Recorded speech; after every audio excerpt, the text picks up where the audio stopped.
There I am. I look pretty. So pretty. What is going on, YouTube? Here we go. It's Saturday night. I'm already tired. That's how you know you're getting old, when it's like 8 o'clock at night and you're already tired. But here we are. So tonight we do our live video game trade show. If anybody wants to talk about games or anything, we can do that too. But I got a box of trade bait. I made a video, so basically all of the stuff that I've had for this past year, try and hold back some games that people might want for the trade show. So if anybody wants to trade, we can trade. After the trade show, man, probably next week, next Friday or Saturday, I'll take whatever's left to Maxine's Bargain Box in Newark, Ohio, and I'll trade it in. Or some of the stuff, I'll probably keep it until next year, or maybe try and flip it on eBay. But yeah, I got some good stuff. So if you want to trade, we can trade. If you want to just hang out and talk about video games, that is awesome too. I realize that I am derelict right now because I only have my water and I forgot my beer. So I will probably be leaving shortly to get my beer. And they've changed StreamYard a little bit. So I'm still trying to navigate.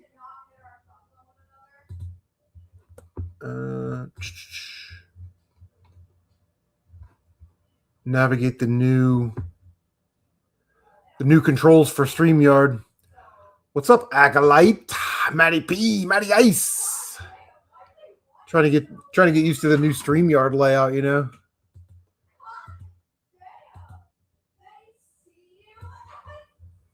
Let me see if this works.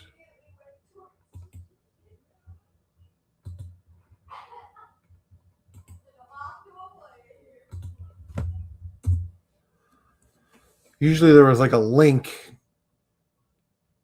and you drop it in the comment section and then people can click on it if they want to come in and talk about trades or video games or whatever.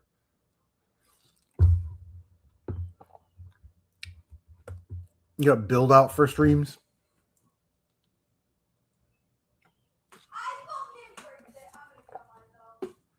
So I don't know. Can you guys hear my daughter? I'm going to text her, let her know I'm live.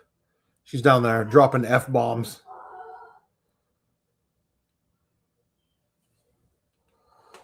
All right. Again, Monday mistake, right? Like, I will be right back because, I'm out of water and I'm going to need a beer.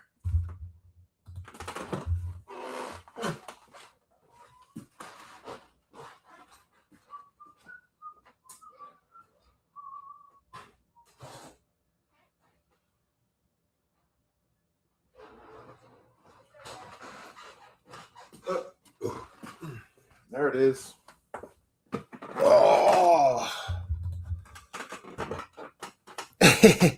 Your kid sounds like that too. I'm not going to drink a lot tonight, even though it is my birthday night.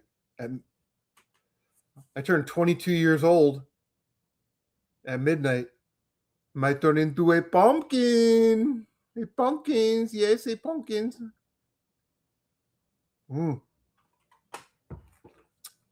So, Matt, what games are you playing right now, man?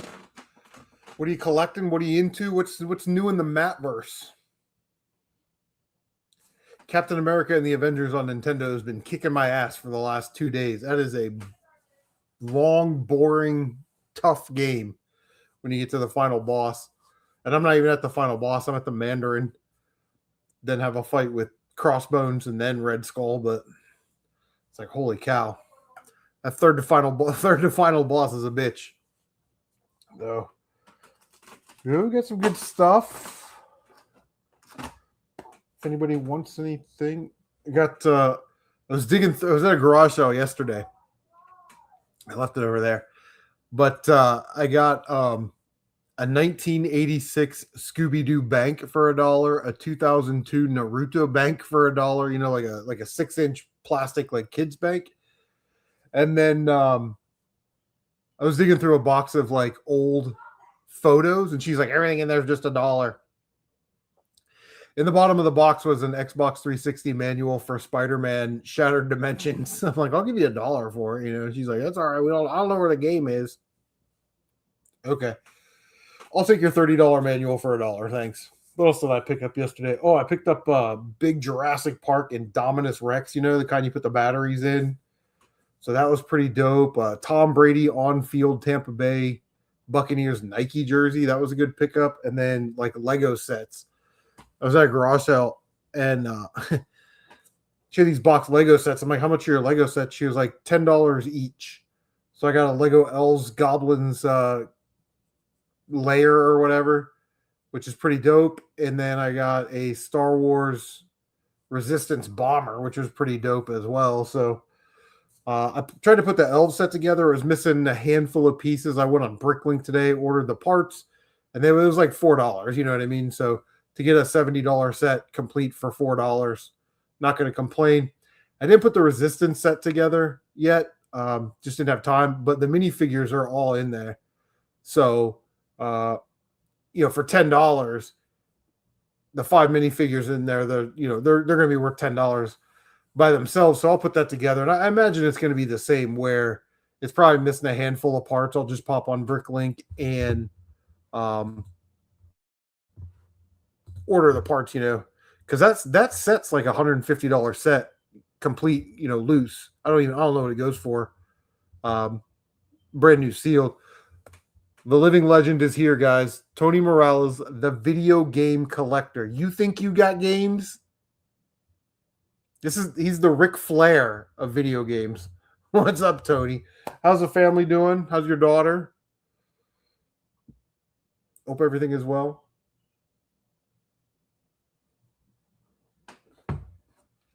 So yeah, we got some trade stuff. I got some kind of common Nintendo stuff. I'd say the best Super Nintendo games I have is Zombies Ate My Neighbors and Secret of Evermore. I have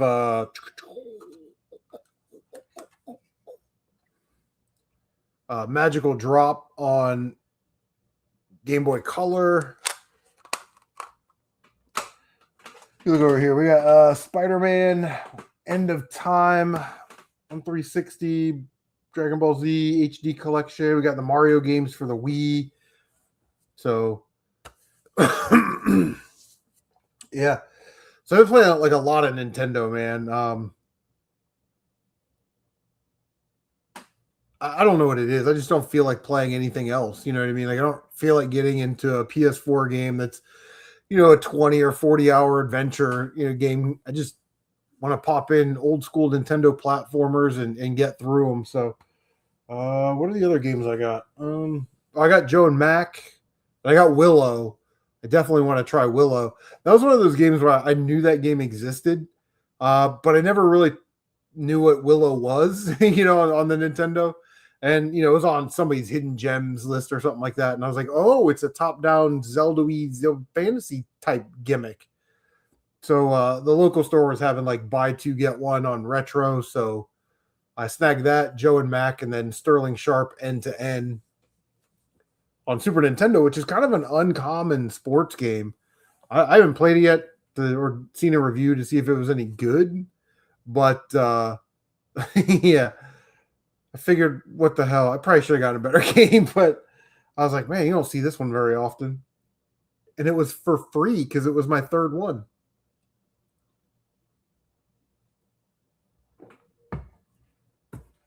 What else I got in the... Do you guys play these modern Tomb Raider games? Like Shadow of the Tomb Raider. They're really freaking good, man.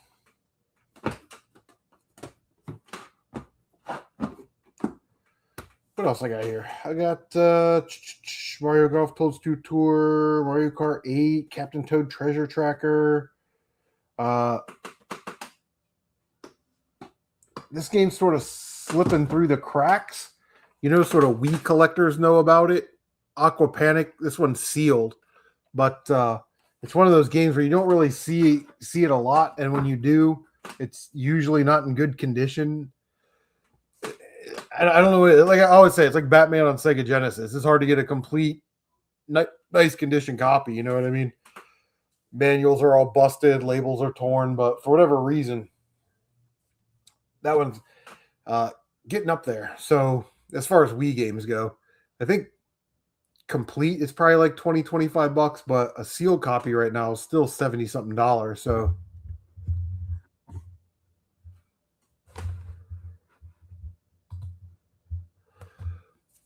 Tony says he has Splatterhouse, Captain America, Puppeteer on the PS3, and you also have a DSXL console. Good to know, bro. You know what? You sent me that copy of Puppeteer years and years and years ago, and it was just disc only, you know.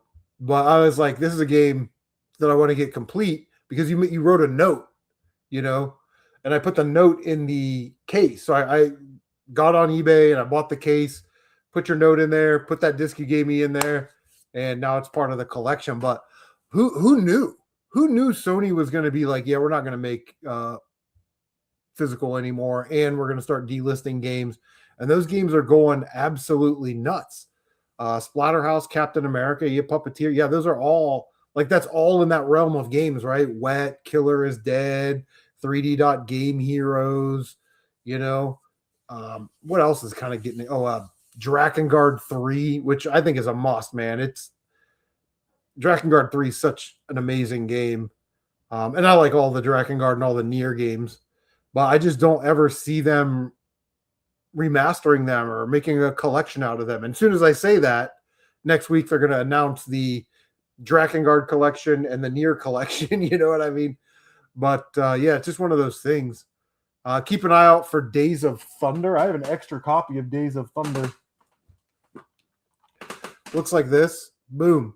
It's got the movie on it, Days of Thunder. But what's crazy is it's like a dual license. It's licensed for the movie and it's licensed for NASCAR. Plays like Daytona, USA. You know, at Daytona, kind of crash bash, kind of arcade racing. So you play as like the NASCAR drivers and the teams at the time. They're not ever going to get a license for that again. And then in the game, you can play as the characters from the movies. So like Cole Trickle, Tom Cruise's character, Rowdy Burns, you know, you can play as all the characters in the movie. So I don't know if they'll ever make a game like that again. But yeah, and this is another one where you see it. There might be 6 or 7 copies on eBay. 1 is sealed, 3 is complete, and the rest are like disc and no manual, or the cover art's all water damaged. You know, it's nuts how, and you know what it was, Tony? It's how fast that shot. It was like a week. So I was putting around. I don't know if you still watch my videos, but I was like, man, I'm gonna start picking up some of these games that I wanted to get, but I've been kind of just dragging my feet on. So I picked up White Knight Chronicles at my local game store, the international edition, for $10. They have another copy in there right now for $15. But I knew they had a copy of White Knight Chronicles 2 in there, and it was like $18 or $20. Couldn't find it. Got home, I looked it up. I'm like, oh my God, that's over $100. So last week I was at the game store, and that copy of White Knight Chronicles was still on the shelf, but it wasn't in the W section. It was like all the way down in the T section. So somebody picked it up, looked at it, and just put it down. But for $20, I definitely grabbed it. So, but White Knight Chronicles is, again, a game that they're probably not going to remake or remaster. And White Knight Chronicles 2 has both the games on it.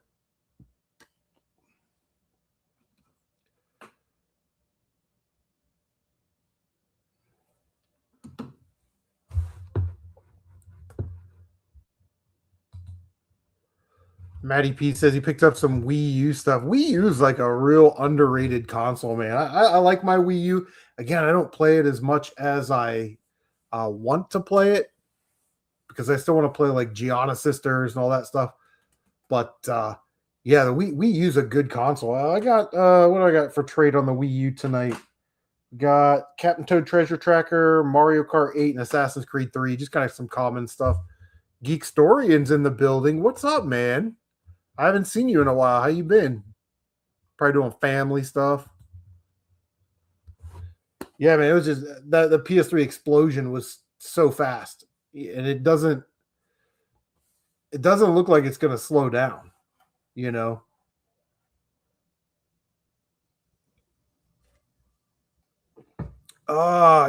Geek Story. It's been a year. I'll tell you that. I'll save it for my update video, but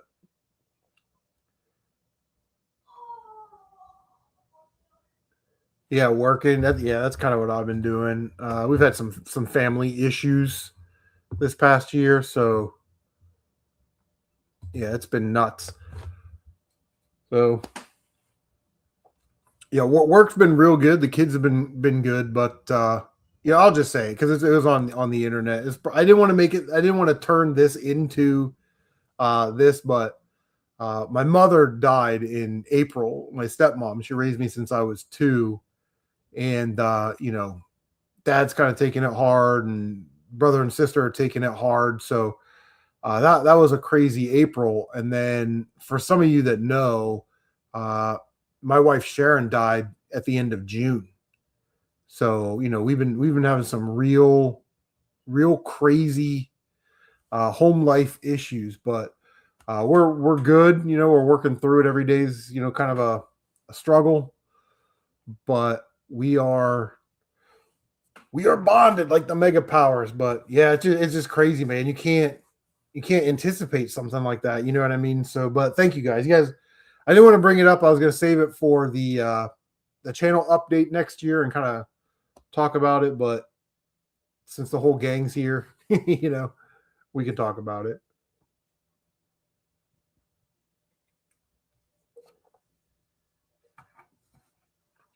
Yeah, I didn't post it on my social media. My sister-in-laws were all over it. My mother-in-law on their side was all over it, and then for our side of the family, for my mom, my brother's wife and my sister, the girls, they were all over it, posting on social media and posting old pictures and things like that. But yeah, it's been a weird time, man. I tell you what, uh, dramatic life change. Let's just say that. But the kids are good, and that's all that matters. I'm still employed. I guess that's good. But yeah, so I don't know what I'm gonna do with some of these games. Like some of these common games, Assassin's Creeds and LA Noirs and stuff like that. I'll just take it up to Maxine's and dump it. But I think games like Secret of Evermore, hold on to that. Zombies Ate My Neighbors. I put this in the trade pile. Warriors on PSP. Kind of slimming down. I don't really have a big PSP collection, and I never play it. But Need for Speed 510, and then Midnight Club Edition 3 Dub Remix Edition. I don't know, whatever. So we got those. It's a Mitch. What's up, brother? How you doing, Adam? It's good to see you. I saw you posted. Was it Caleb's birthday or something today? So you put that on your Facebook page. But yeah.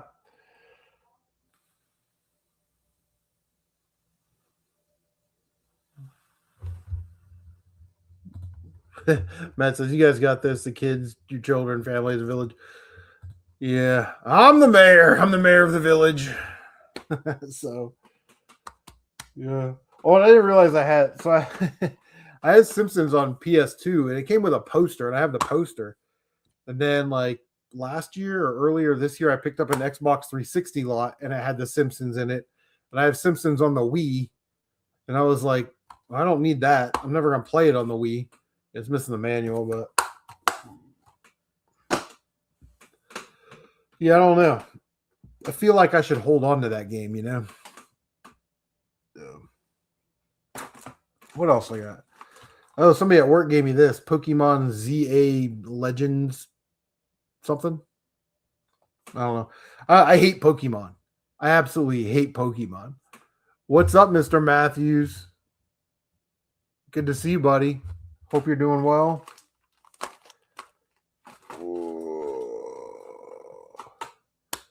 Whew.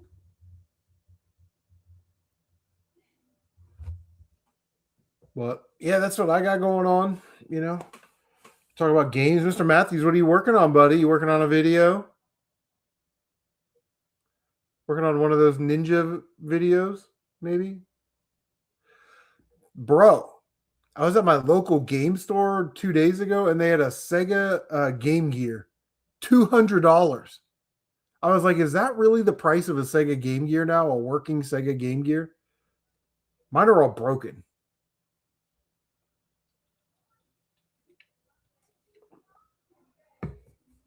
But you would think they would come up with some device. They have one. It's called like the Retro Cube or something. And it's like a cube, and you can put Game Boy, Game Boy Advance, and Game Boy Color games into it and play it on your TV. And I'm like, why wouldn't they do something like that for the Sega Game Gear? It must just be like real hard to do. But it's like the only other option I can think of is to buy like a Hyperkin, Retron 5, and then the adapter for the Retron 5. Hold on. My light went out. Joto mate kudasai.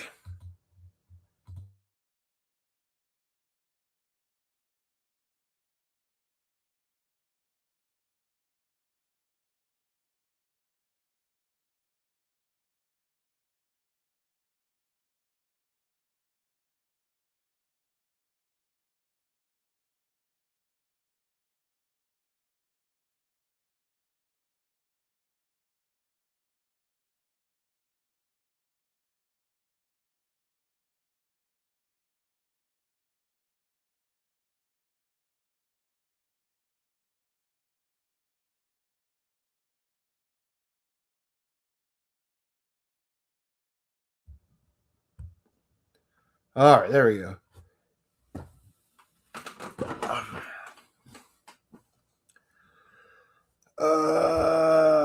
Nick is saying, doesn't the Analog Pocket do some Game Gear stuff? Mr. Matthews is saying, yes, the Game Gear adapter for Analog Pocket and the Mega SG. I don't even know. I don't know what an Analog Pocket is. But I like to play my Game Gear games. I got that Shinobi game and Ninja Gaiden game, and I want to play them.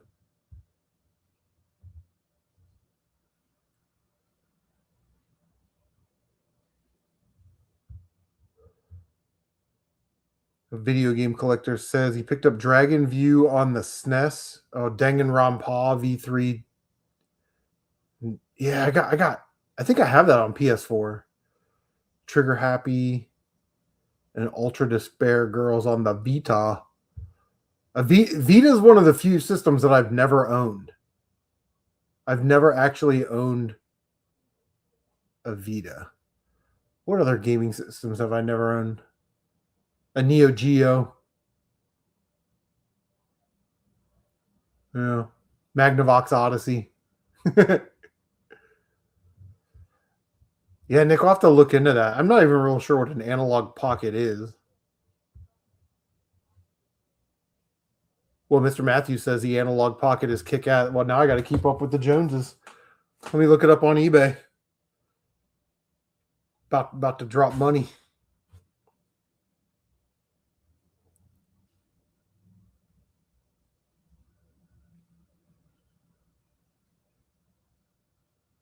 And a log pocket. Okay.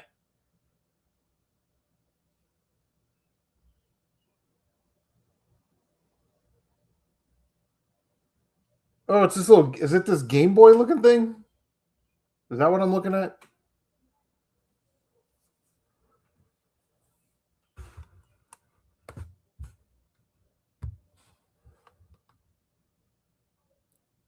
Do I collect Master System stuff? I'm kind of selective with my Master System stuff. I don't really have a big Master System collection, but the answer, yes. And I really just wanted to collect, the games I had at my aunt's house. So I'm getting down to like the last few, But yeah, Master System's awesome. What's up, Brian? The question is, do you collect Master System stuff? I remember, I wouldn't say I was spoiled as a kid when it came to video games, but at like my parents' house, we had a Nintendo, and then at my aunt and uncle's house, they had a Sega Master System, and then at my grandparents' house, they had the 7800 that it's backwards compatible, so we had like a box of 2600 and 7800 games. So it really sort of had an eclectic upbringing when it came to home consoles, and then we just kind of went Super Nintendo.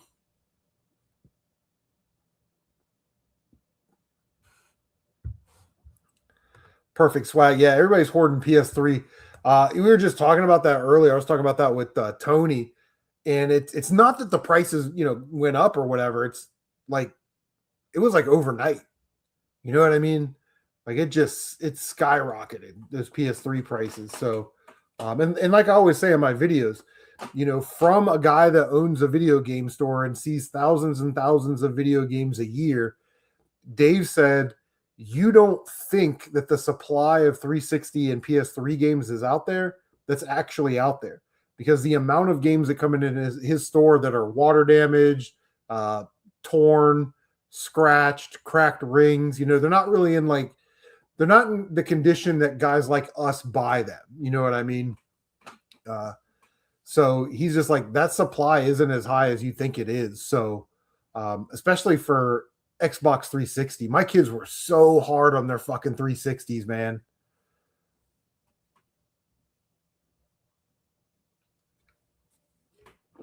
Games, just like a pile of games on the floor. I'm like, there's the cases. Put it back in the case. Well, put it in the case. But yeah, and then especially when Sony's saying they're going to stop making physical media and they're shutting down servers and delisting games and doing all that stuff, games like the Spider-Man games are only going to go up. So, because of the suits, and the character, like it's almost like higher end wrestling games, like every year they have a wrestling game that comes out, has a different roster, some belts, different belts and rings and match types and whatever. But that old one might have the Brooklyn Brawler on it, and they never put him on another wrestling game again or something, Dunk the Clown or something.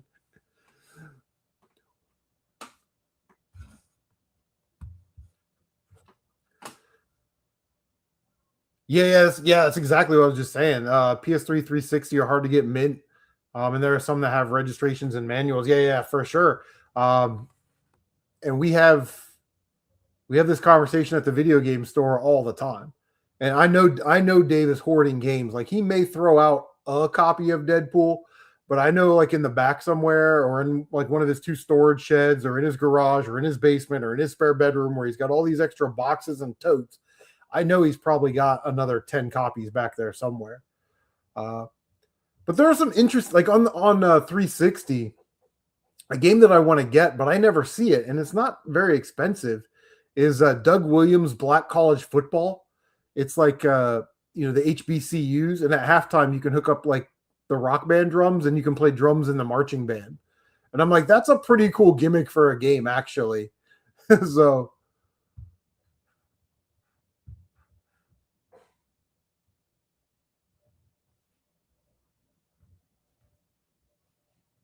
your kid killed some Xbox Classic games by picking it. Oh, no.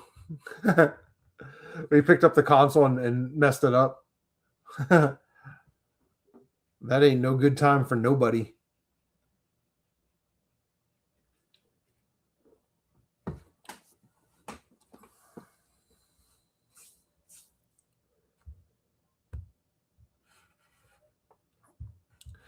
Mr. Matthews said, I play the original Earth Defense Force on the 360. I have not. I have both of the PlayStation 3 versions, and I don't know if they're different. I played the original Earth Defense Force on Super Nintendo. No Death Run. Down below in the Let's Play the Classics section. Cheap plug. Did you play Earth Defense Force? That's a game. That's a good example of a game that you can. That's a really good time. It's a fun game that you can still get for cheap. Relatively cheap, $25 or less.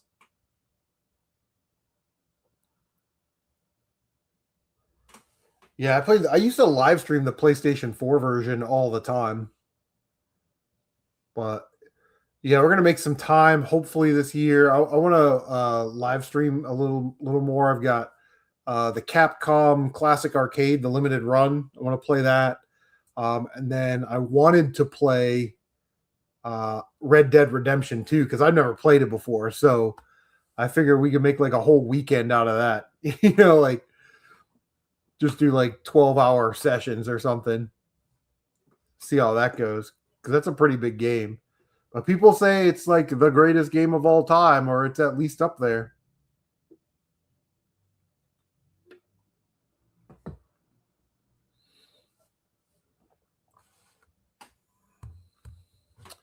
You just played through Earth Defense Force Insect Armageddon earlier this year. Stupid games, but yeah, right.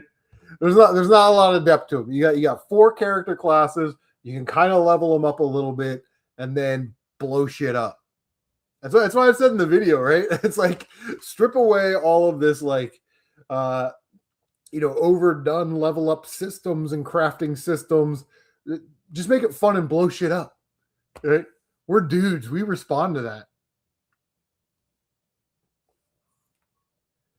Oh yeah, my daughter and I started to play Bully and we never finished it. So I think we'll have to start that one over. Nick says he's never picked up the pocket. Never pulled the trigger on it. Yeah, I didn't know it played Game Gear games.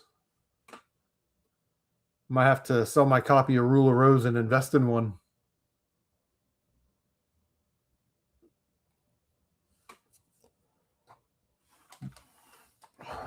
But have you played this game? Super Mario Brothers 2. Just came out yesterday. JK. It's old AF. Mr. Matthews said the first EDF game came out on the 360. Still your favorite. It's the worst and probably the dumbest one, but there's something cool about it. And they haven't been able to recreate it with the later games. Really though, when that game sort of, because I think the PS4 version definitely, and the PS3 for 100 levels. That's too much, man. That's too much. We need to chop that down to about 50, and then have like a survival mode, and then like a battle mode, and then like an online mode. That's all we need. Well, yeah. Yeah.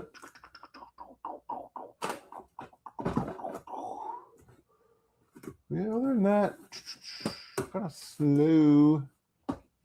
My friend Brett came over, and he still gets good deals where he lives. Like goes into pawn shops, and they're like $1 or $2.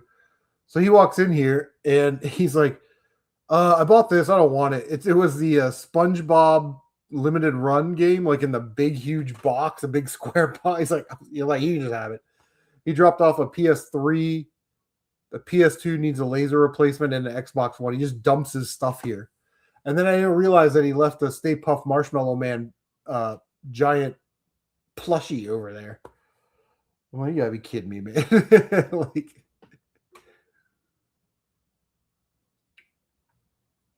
he's a good dude. He sneakily leaves stuff in my house that he doesn't want.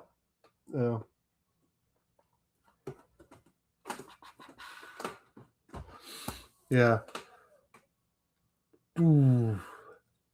Mr. Matthews, how many games have you beaten this year? What's your total? I'm at 25, I think. It's been a bad couple months. Well, thanks, Matt. Okay, well, it's good seeing you. You know how these trade show nights go. We tend to hang out and go all night, so we do it all night long. Yeah. Oh. Have you played Captain America and the Avengers on Nintendo? If you haven't, what a shitload of fuck. I don't know why you would make it. It's one of those examples of like a really good idea, but it's so badly executed. What's up, HG? Henzo? Henzo Hound in the house. 34, you're crushing it.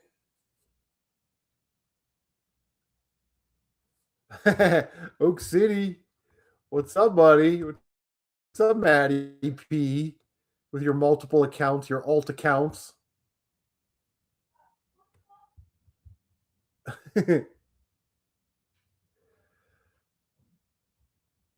Yeah, for sure. Henry, I got a little bit of this, a little bit of that. This was like the first year I actually tried to save stuff, instead of selling it or trading it or whatever. But we got some 360 stuff. I would say the better stuff is we got Death Smiles, a collector's edition, Dragon Ball HD collection, Spider-Man Edge of Time. I've got a sealed copy of Raiden 5. I've got Zombies Ate My Neighbors and Secret of Evermore on the soups. I got some nice PSP games. Midnight Club 3. The Warriors. So, I got some decent stuff, but I also have like some commons.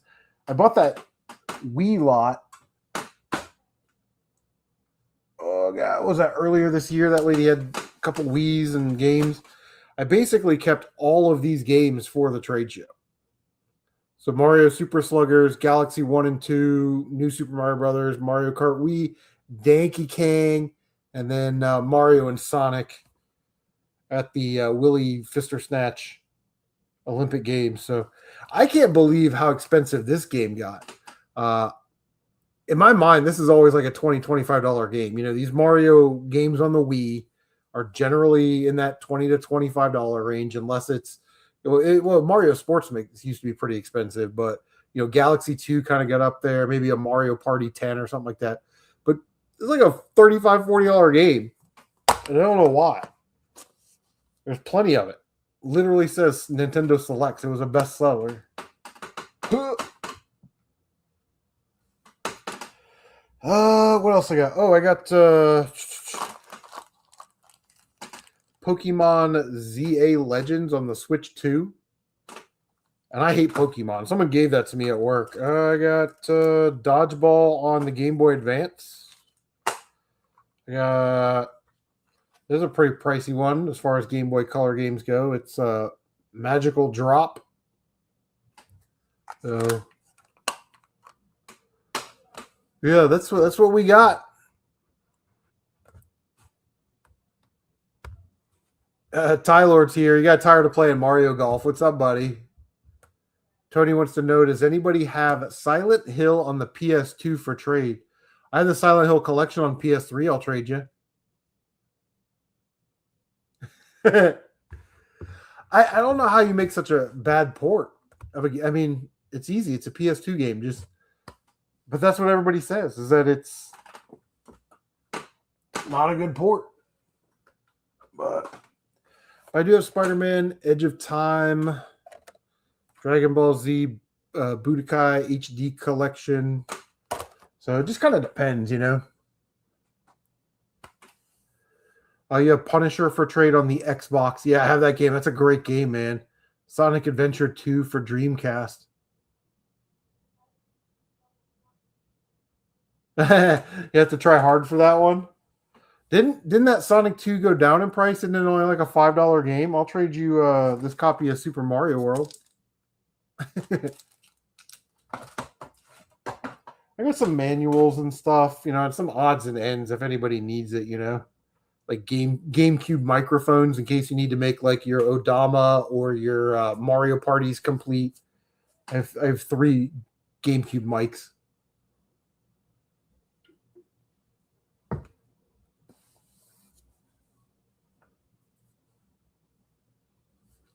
And then I got some filler titles. Like there there are people that are like just now starting Xbox One. You know, I didn't start collecting Xbox One till like, I don't know, last year, last October or something. But these games are so abundant. They're so out there. You know what I mean? There's so many of them.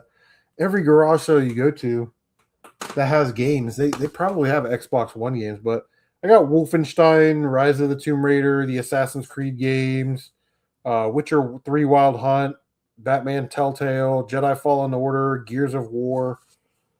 You know, those good filler titles. I mean, the games are good. They're just not expensive games. And then I've got my eBay store bins open over there. So I've got like a lot of Call of Duties and Dooms. I don't really play a lot of first-person shooters, but yeah, I mean, we got some PS3 staples here. We got Watch Dogs. Got the Arkham games, LA Noire. I love that game, man. I wish they would make more like that. Oh, I keep forgetting. Oh yeah, Killer Instinct on the definitive edition for the Xbox One. Yeah, it's a pretty inexpensive game, and you know, you get to play as like Rash from the Battletoads, right, or Pimple from the Battletoads. So yeah, Rareware doing it right, man. The Rareware collection on the Xbox One is a must, in my opinion. You start collecting Xbox One. The first two games that jump to my mind are the Rare Replay collection, and then Sunset Overdrive. You know, and then start picking up Forza Horizon games, because for whatever reason, I don't even see Forza Horizon games anymore when I go out to the game stores. And those games are awesome. Yeah, LA Noire is awesome, man. Like, if you've never played it, so you like play as this detective, he's from the war or something like that, and you go out and you like get in these little shootouts and drive around and interview people, and then you arrest somebody, take them back to the interview room, and like you ask them questions, and you have to kind of judge their facial expression, whether they're lying to you or not. Like, it's a really cool game.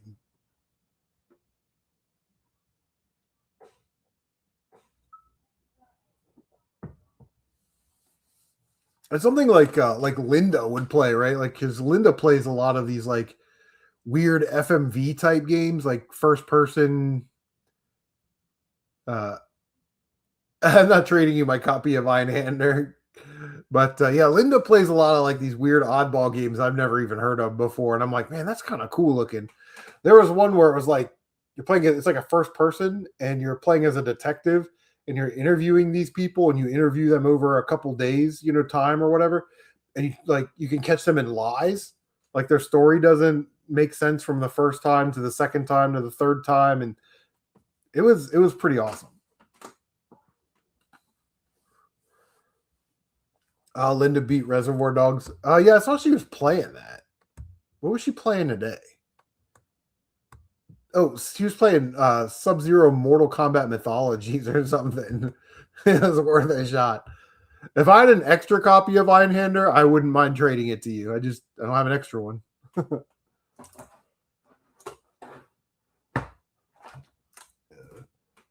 Yeah, there's some good stuff. Yeah.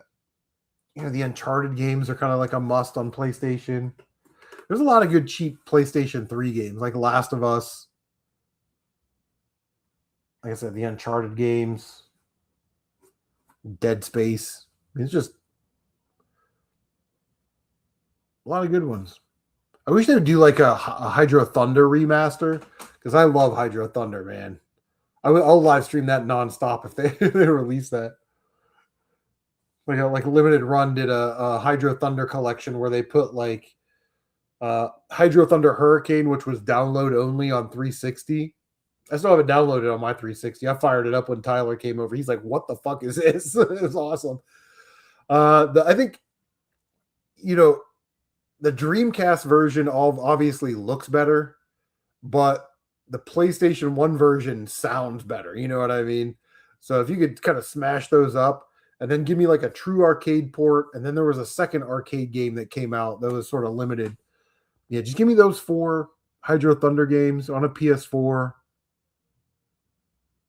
I'll pay the $70. Throw in a little Hydro Thunder keychain or something, little Midway keychain.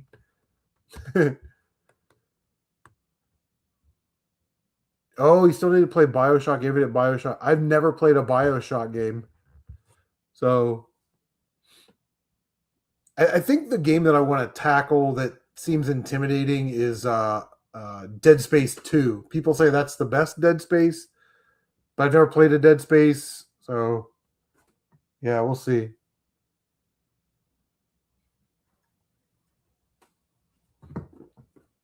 But again, I just get so lazy because I'm not dragging my consoles out to play them. It's like I have my PS2 hooked up, a 360, an Xbox One, a PS4, and then I have my Sharp NES TV right here.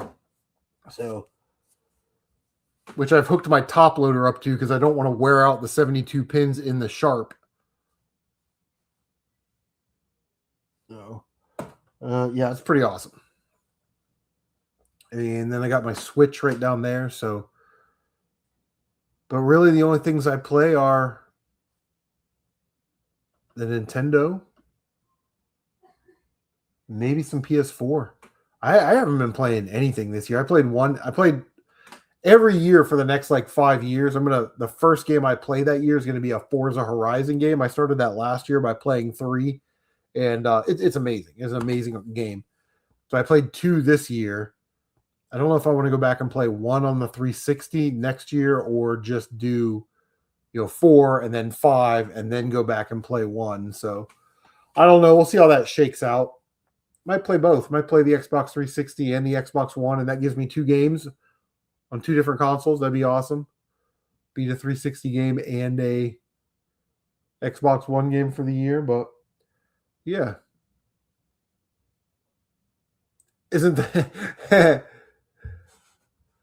Yeah, I thought I was going to play God of War 1 again because it was so awesome. I played 1 and 2. And quite honestly, 1 was like, this is incredible. If I had played this game back when this game came out, I would probably say it's the greatest game of all time with nostalgia and everything. 2, I was like, come on, man. Like, let's just get through this. I wasn't like excited to play it. It was almost like, okay, this is like a job, so let's get through it. Nick says he really enjoyed BioShock 2. The first one was better, but the second one was a lot of fun. So the first one, okay, maybe we'll start with the first one. HG beat all the Dead Space games this year. Speaking of which, but you beat the first one you were in high school. I know Tyler's been playing a lot of GameCube because he just like live streamed Mario Golf for like 3 hours. I was going to type in there like, hey, if you look at your bar, it'll tell you like the distance in feet so you can make your adjustments when you're putting. And then you figured it out. So I'm like, okay, cool. But yeah, man, Mario Golf. I actually have that in my trade pile right now.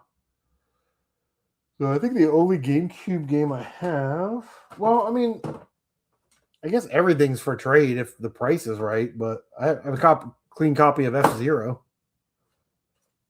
for the GameCube. I want to play it though. That's kind of the thing, but I got this at the thrift store for $1. This is from that episode where I picked it up, and I couldn't believe that there was GameCube games. Yeah, listen, man. If the price is right, you want to give me cash, but you want to PayPal me cash value, I'll ship it to you for free.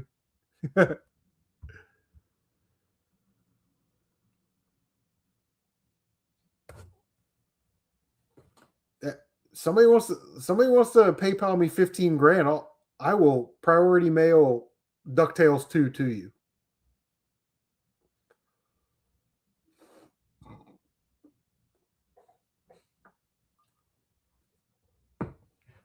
Yeah, I wasn't a huge GameCube fan. I got rid of my games. I sold them like a couple years ago. But it was like, the games, the Mario games are kind of subpar, in my opinion, like Sunshine, Mario Party. We'd rather play it on N64. I don't like Double Dash at all. I think that's the weakest Mario Kart game. and a lot of the other stuff like James Bond Everything or Nothing, that's multi-plat, and it probably sounds better on the PS2 and then looks better on the Xbox. You know what I mean? So Parasite Eve one. What is Sonic Adventure 2? Like, I'm sure I have that on the collection.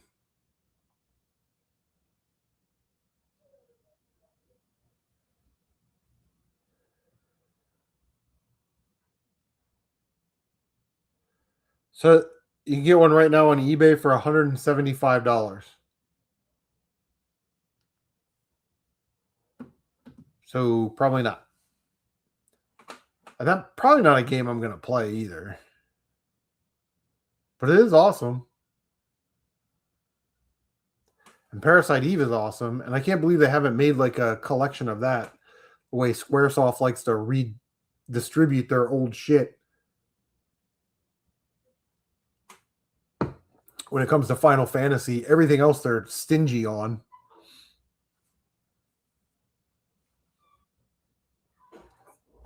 Like, how badass would that be?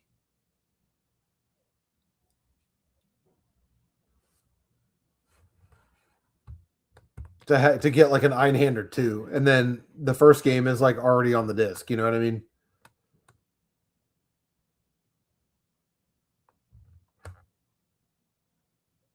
The Bond games on no, bro, no. Everything or Nothing is amazing. From Russia with Love is amazing. Even like Nightfire and stuff. They're decent. You might have a shitty game in there somewhere, but I thought the Bond games on PS2 were pretty good. I think Everything or Nothing is the best Bond game. How about that? Cash Me Outside.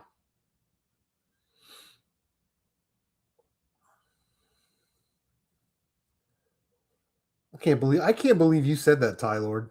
That breaks my heart. Breaks my 007 heart. Oh. We did get one trade in. I traded with Surf Blue. He wanted Sprint Car Outlaws for the 360. I got Test Drive Unlimited on the PS2, which is awesome. Can't wait to play that. But yeah.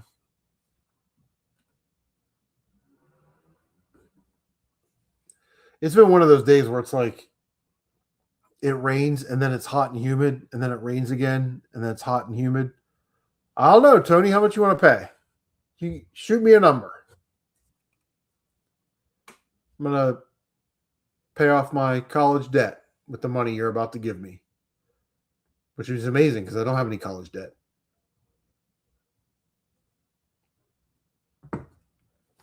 And that game sucks too. It's not a very good game. I tried to play it for like 30 minutes. I'm like, what am I doing? Where am I going? It pissed me off. So now it sucks.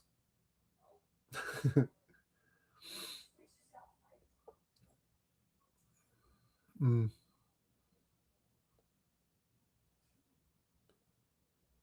Oh, From Russia with Love and Everything or Nothing. Listen, man, I think everybody should have a copy of Everything or Nothing in their library if they collect 6th generation. It's a cheap game and it's awesome. It's an original Bond story with an original score, and you get voice acting from like Pierce, Shanna Elizabeth. Was that Judi Dench? It was M, the guy that played Q. Maya, remember this the hip hop star Maya? She's on there. I'm telling you, Everything or Nothing is the best Bond game. It's pretty sick. From Russia with Love was pretty good too.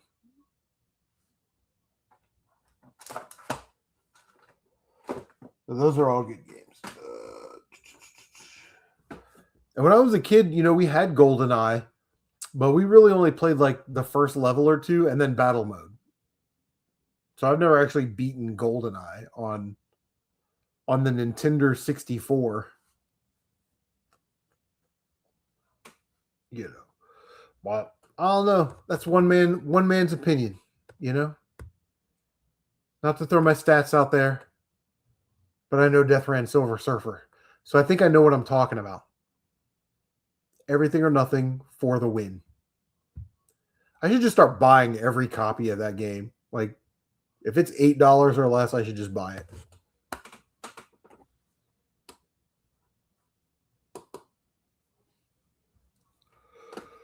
Oh, I should. Ooh. I haven't beaten a Nintendo 64 game in a while.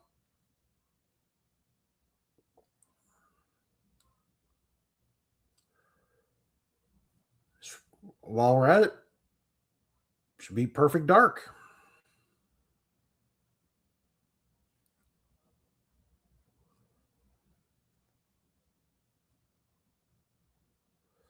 Yeah, GoldenEye. It's okay.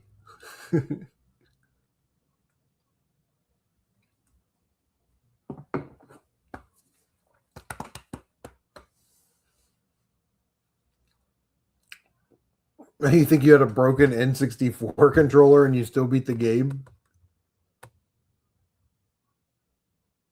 It's because you're smart. You're a smart boy, Henry. You're smart enough, and people like you. Yeah, Winback's interesting. It's like almost like a strategic kind of cover-based shooter type game. It's an interesting game to play. I think there's a sequel on the 360.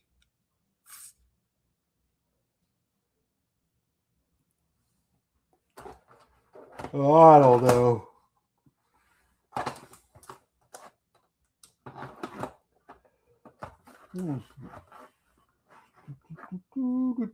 Trying to look in the box, see what we got. Yeah. I mean, everybody wants to trade like big dogs games and stuff like that. Like we kind of get down to that at the end of the night, and it's like no one can agree on what a price is for a certain game, and it's like it's hard to let go, man.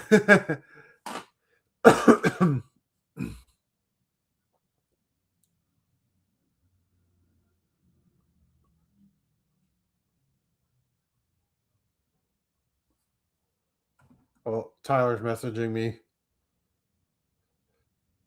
He listed a car on Facebook Marketplace, like a Nissan, and some dude was like, "I'm 16 years old. Can you give me the car for free?"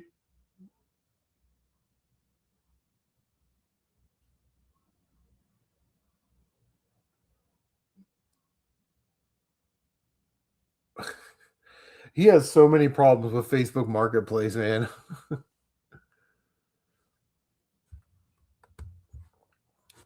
Yeah, I mean, back in the day, Gamer had his shot last year. I was going to trade in my Jetsons Cogswell Capers for Dracula X, but you know, I got the Dracula or the Castlevania collection for Christmas, so it's on the disc. So I don't really need the cartridge. Like he had that window of opportunity that one night.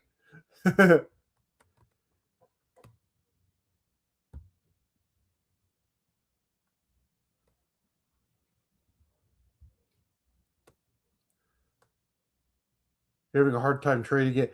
I don't have a problem letting go. It's just like you kind of want to get like somewhere close to equal value, right? And you think like we're all buddies, so it'd be like we'd kind of just be on even footing instead of being like, well, you're saying it's $180 and I see one on eBay right now for 150. Oh, okay, well, show me something. You know, like it's funny how it works. You know what they say, like if you have 3 kids, make them all your beneficiaries, because if you only make one of them your beneficiary, strange things happen when money's involved. But yeah.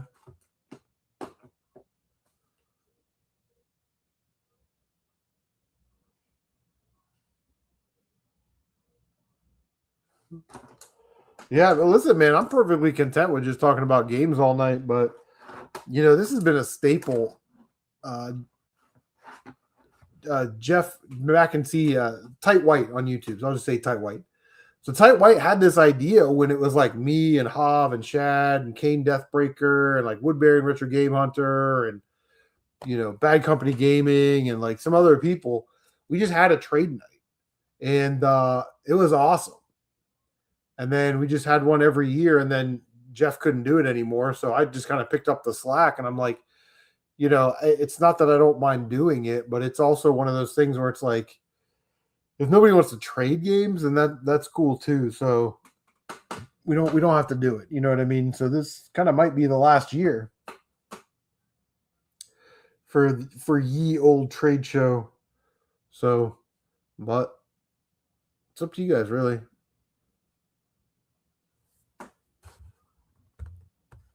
I know, man. It's crazy because we all used to have like a text group, and I work at night, so I'm asleep during the day, and I wake up and there's 200 text messages, and I'm like, I'm not reading all these, and I'm not catching up on the group drama today. So yeah, chat about games tradition.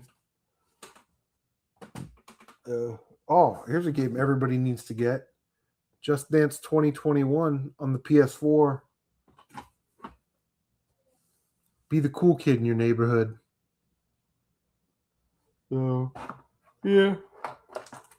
It doesn't bother me, but I'm so tired.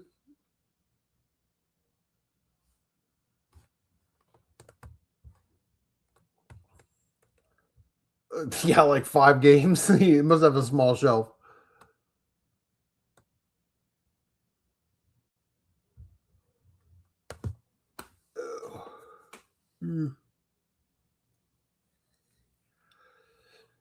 Yeah, bro. Sometimes on third shift, because we work 9 p.m. to 7 a.m., and it's like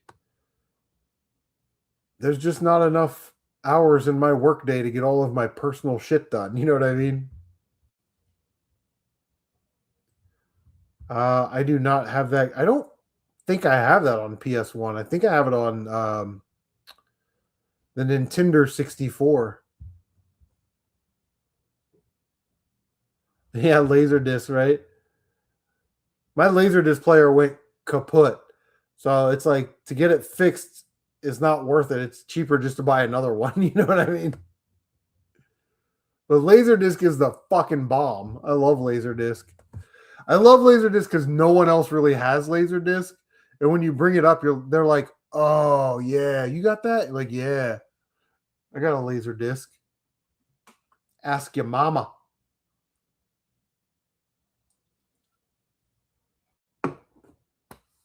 Oh yeah,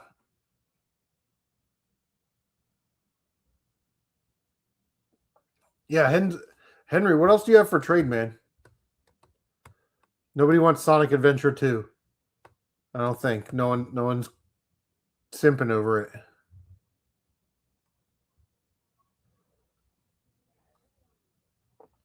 But I only have one in my collection. So, and then I have to go upstairs and dig it out. Actually, let me check my app because I might be thinking of Nightmare Creatures because they didn't do medieval on N64. So I'm not. We're talking about a different game. I got confused because I'm old.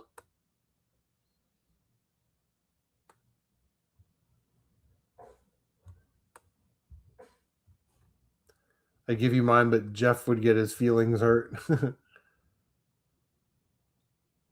Oh, there we go. Henry says he's got Silent Hill 2 for Xbox and Otogi 1 and 2 for Xbox. There you go. You guys sort that out. Joe Boo needs a refill. If you know what movie that's from, you're awesome.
Tony says he's looking for.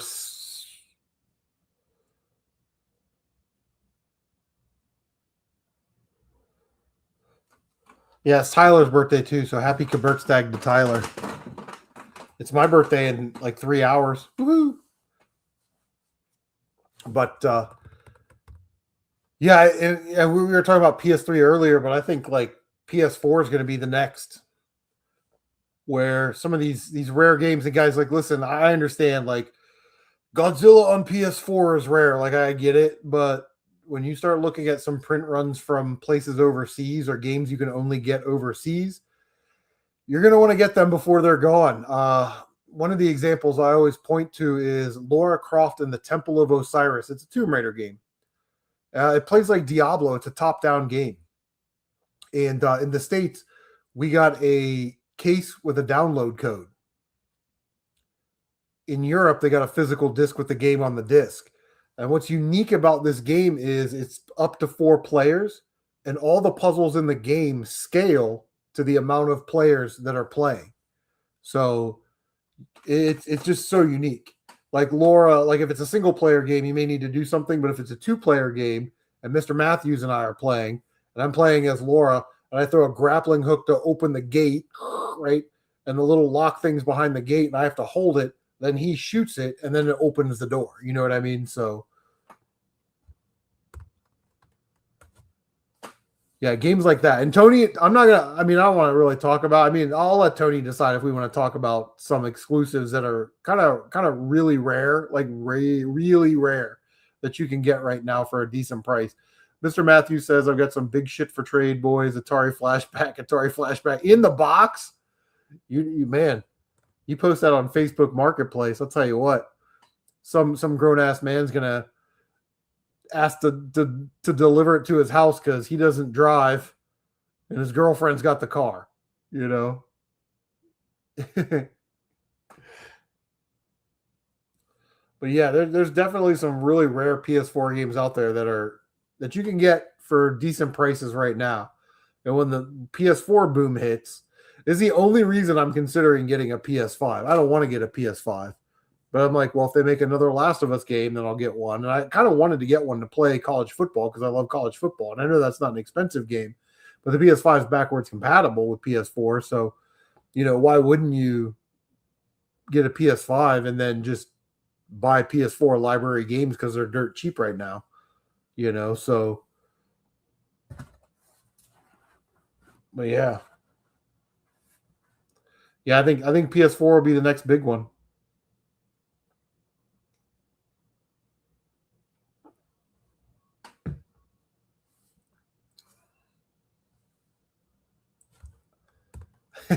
I am not talking about Stunt Racer N64 on the PS4.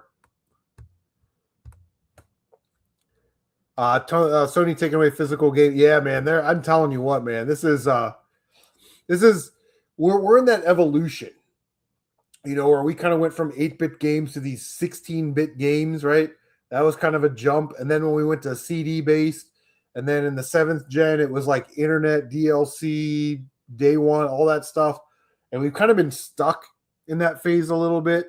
Like they got rid of like the micro transactions and all that crap. But, the era of buying a game that was half finished and you download it on, they download the extra half of the game or something. Those days are going to be over because there's not going to be any physical media. So we're making this jump to where these companies are like, they're trying to cut overhead. And quite honestly, making physical media and then selling it to GameStop for a $10 markup. So they're getting, a $10 on these big budget games that they're spending millions and millions of dollars on. It's just not cost effective for these companies anymore.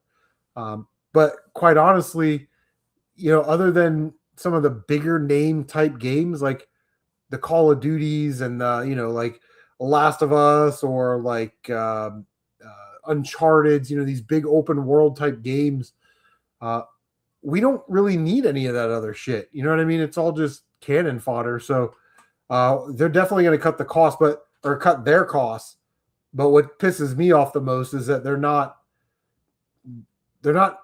discounting it because it's a digital only. Like, we're saving you money in production, manufacturing, distributing, all that stuff. Games shouldn't really be $70. They should be like $50 or $60. Uh, and then Nintendo's doing the variable pricing thing, right? So like a budget title may be $40, like Marvel Cosmic Invasion. I'm not saying it's a budget title, but it's an easier game to make. And I played it this year. It's okay, it's good, but it's not on par with all these other high end games. And with the variable pricing, like, guess what? Mario Party whatever is going to be $80. Mario Kart whatever is going to be $80. So they're Nintendo's figured out a way to squeeze that extra $10 out of that $70 price point. Grand Theft Auto 6 is going to be absolutely fucking insane, but I'm not paying $100 or $120 to download a game, and then 3 or 4 years from now, they go, you know what? We want you to buy and play the new stuff.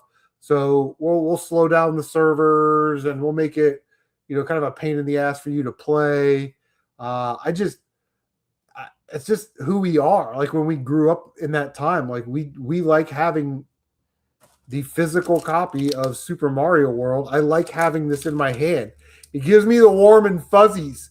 And then when I go ka-chunk and it makes that sound, that's part of the experience. And that's all gone now. So we're making that next jump in gaming where you're going to spend $1,000 on a console. You're going to spend more money on games that are download only that you don't own. They can take away D-list at any time. They can create glitches that make it run slower or whatever. So, yeah, I don't like it, but I'm also old man get off my yard when it comes to video game stuff. You know what I mean? And yeah, Mr. Matthew says GTA 6 is going to be the final nail in the coffin for physical media. It's going to sell gangbusters. Even that empty case they're selling at a premium. I wouldn't never just buy the empty case. They're making it so you download it. Why? We live in that world, right, where it's just all convenience all the time. That's why I love games hunting and thrift hunting so much, because it's like part of the adventure to go there, to go to the stores and go to garage sales, and all that's gone. I'm not driving 5 minutes down the road to Walmart to buy a game that is just a case and a download code when I can sit in the comfort of my own home and just download it. But yeah, this will be the last ditch effort. They've been trying this for a couple generations now, where you might get a download code in a case, right? Like Minecraft on the 3DS was like that. I think Lara Croft in the Temple of Guiding Light or something like that on the 360 was like that. But yeah, man, it's just, they've tried this incrementally, right? And then now it's time to go full bore, tits to the wind, no more physical, spend $1,000 on a console, and then buy games. But these consoles also then have to be able to perform up to that standard as well, because GTA 6 is going to be a big game. What if it's like 300 gigabytes? And you're giving me a console that's 500 gigs or a terabyte, but I also need to download Call of Duty, and I also want to download Last of Us and the new Uncharted game and the new Tomb Raider game, and I want to download the new Madden, like,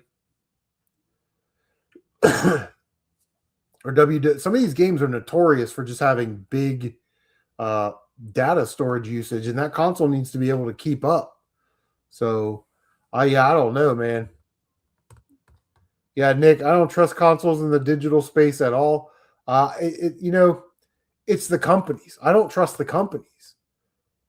But I also don't want to own digital games. I don't really even feel like I'm owning it. Like, when I pull up Tiger Woods Golf on my phone and play, I don't feel like I own that game. You know what I mean? Yeah, HG, miss early 2000s of gaming peak. Yeah, I say it all the time. Six generation consoles are retro. Everything after that is modern. Once the internet became part of the natural law of gaming, it's a different thing. They're all modern, you know. So yeah, I have my own thing, right? Like, so I think like the first and second generation, that's classic gaming. Third through sixth generation is retro gaming, um, and then seventh to now is just modern gaming. It's, to me, it's not like a 20-year-old car that's now all of a sudden a historical vehicle. I don't feel like because a console's 20 years old that it's now retro. Uh, I think that bastardizes the spirit of what retro actually is.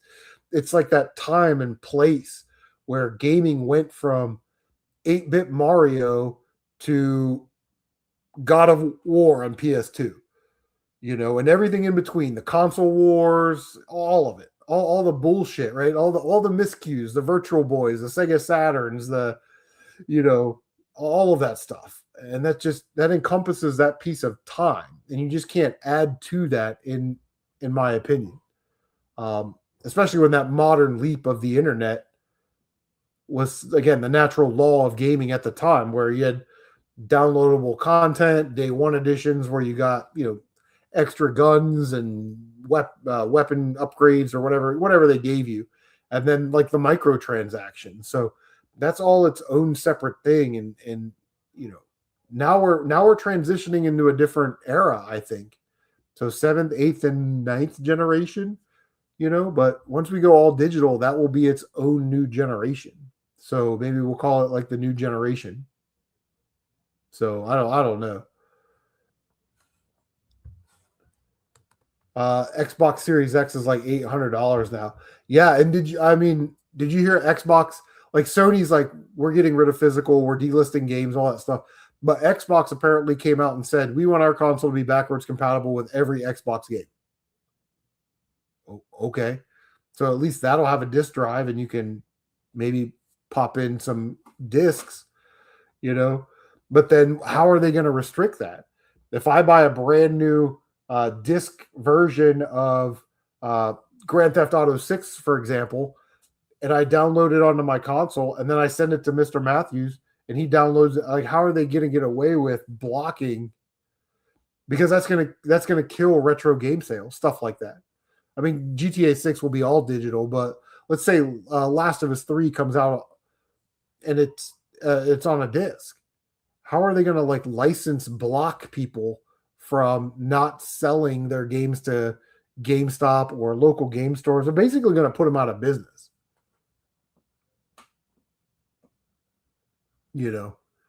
So it's kind of a weird. We're in a weird space in gaming.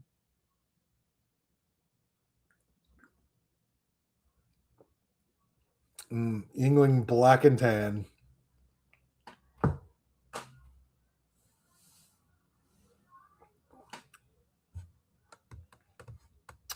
Nintendo's going to boost their console $49 more in the beginning of September. Oh wow. Yeah, see, we're already heading for a down. Like, get your hands on retro games. Now I don't even want to trade Secret of Evermore or Zombies Ate My Neighbors. They're gonna be $5,000 games here next year. So I can't complain though. I'm very blessed and very lucky to have the collection that I have.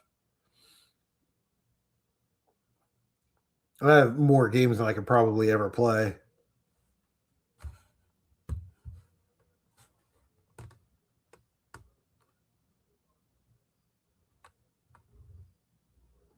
Yeah, after this generation of consoles, my final generation, because you're going to collect retro. See, there you go. Buy all the retro stuff because HG wants to collect it. So raise the price on it. Another gaming crash. Oh, yeah. I don't know.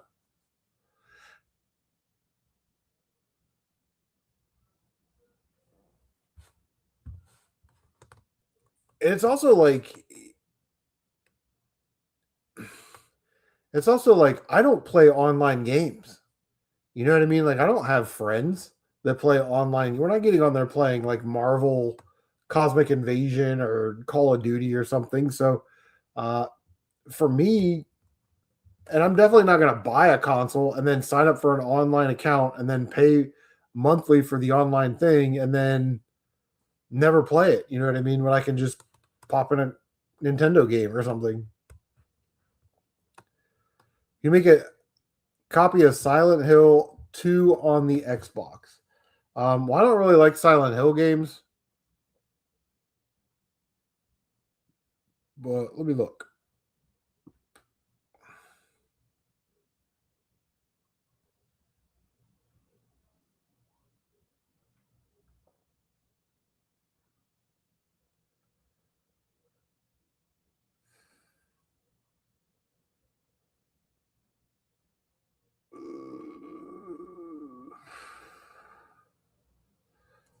Yeah, no, I just don't play old school Xbox, you know. And I have the collection on PS3, so I don't know if I want that.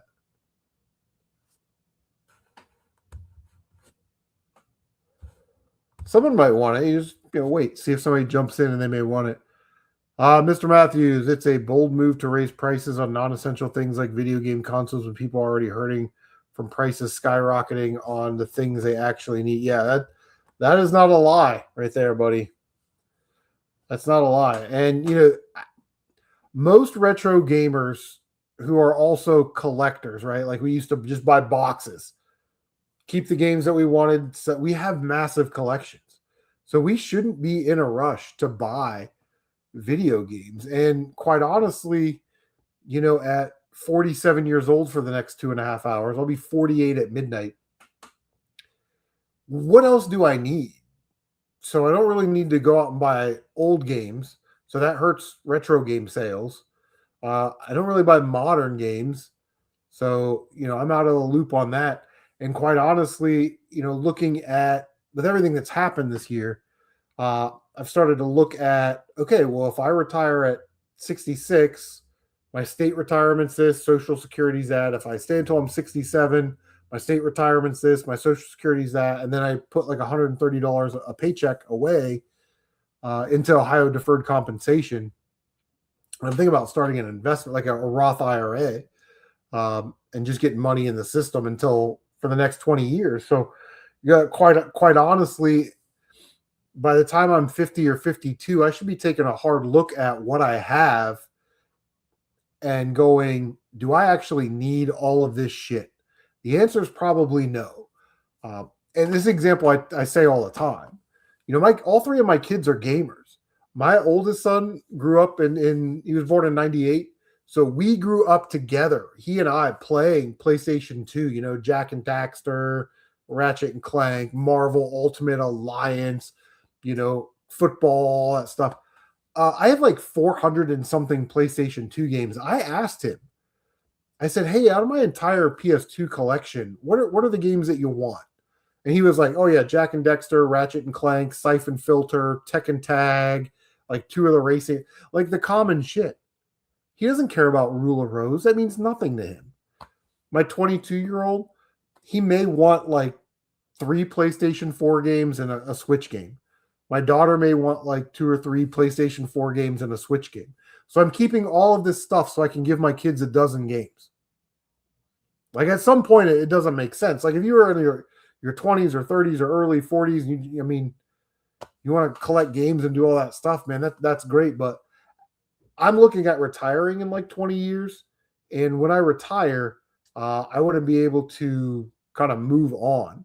But I also understand it's going to take a while to sell all of this stuff and get rid of it. So things like, here's a good example right here.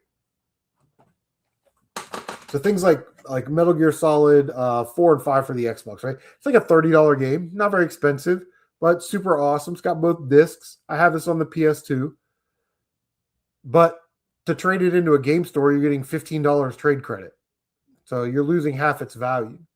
And if you sell it on eBay at $30, I'm paying 13.6% in final value fees, plus 3% promoted listing, plus 40 cents transaction fee, plus pay to ship it. Then hope that the buyer doesn't go, There's a small nick in the third page of the manual. Can I get a discount?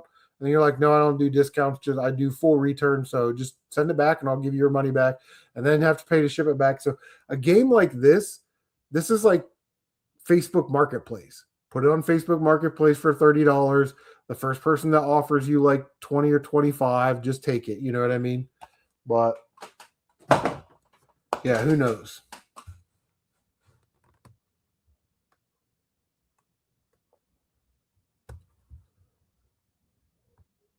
Yeah, it definitely comes to an end. I don't know if I'll stop gaming. I'll just probably game a different way. You know, like I've got a RetroPie.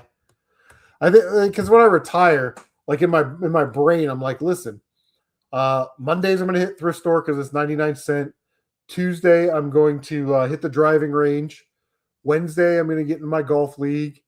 Thursday I'm going to live stream, and then Friday, Saturdays are garage sale days, right? So that's how I have my retirement planned out 20 years from now. So Tyler says 401k building up. Yeah, you end up getting a better return, really. I mean, you may have times like right now where PS3 games are skyrocketing, but the problem is we have a collector and hoarder mentality, so we're not going to sell them, and we should.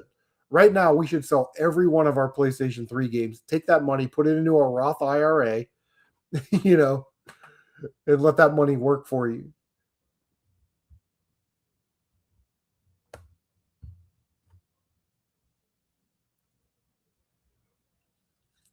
Yeah, I agree, Mr. Matthews. Like, if this is where we're going, I won't have any modern consoles, you know, or any of these next gen consoles.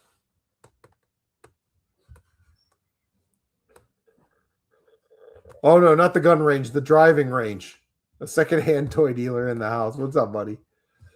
Yeah, so it's like Monday's 99¢ day at the thrift store, and they changed the tags, you know. So like whatever was 25% off is now half off. Whatever was half off was 99¢. And then Tuesday I'm gonna hit the driving range, go get some lunch. Wednesday's my golf day. Thursday we'll live stream video games. And then Fridays and Saturdays we'll go to garage sales.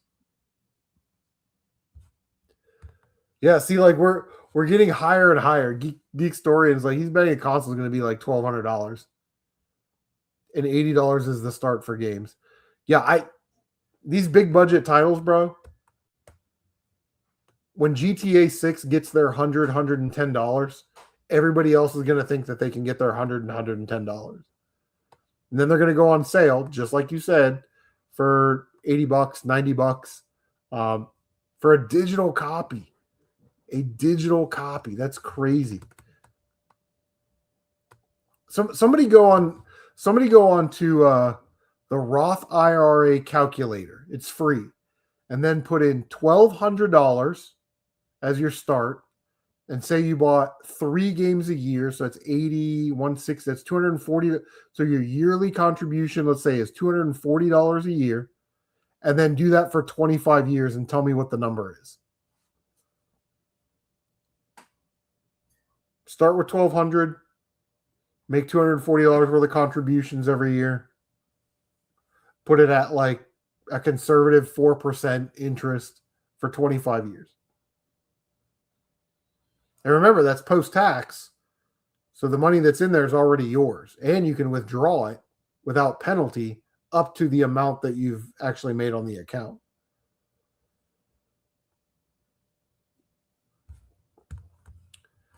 Not many of your PS3 are your most valuable game is Splatterhouse. Splatterhouse. Again, that's another game that was multi-platform. You know, I think the rare games for PS3 are games like Drakengard. You know, there's just not that many copies. I just talked about this game in my PS3 games to get before they're gone. Days of Thunder, licensed NASCAR game, licensed movie game. They're probably never going to make that again because they're not going to pay the money to get the licenses, right? And there's not really a lot of copies on eBay. So if you collect PS3, like right now, that game's like $30, and there's usually only 6 or 7 copies on eBay. There's usually 1 or 2 sealed, like 3 complete, and like 3 that have water damage or are missing the manual. Just it's stuff like that. Like we were talking about earlier about the supply you think is out there is not actually out there because these games are tore up.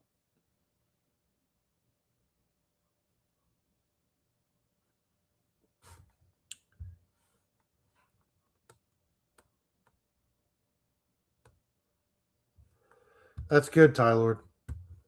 Always have a plan, a retirement plan. It's never too late to start one. Your banks do them. If you have Huntington, they do. It's called an IRA money manager or market manager or something. It's basically like an IRA, but they buy currency instead of stocks. They did, Henry. And the reason that I think that they had to do that was because they kind of made it outlaw to do the in-game transactions, right? The microtransactions, and you stop paying for all this extra DLC and all this other stuff. So they had to make up that money somewhere. So they just raise the price of the games. What's up, Linda? We were just talking about you earlier, playing through Reservoir Dogs.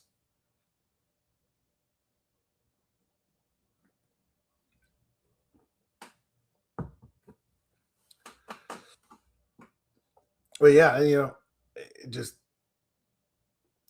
my kids don't care about any of these games.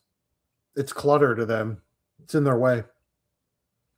So yeah, so at some point we gotta start thinking about what's the exit strategy? What does the end result of all of this look like?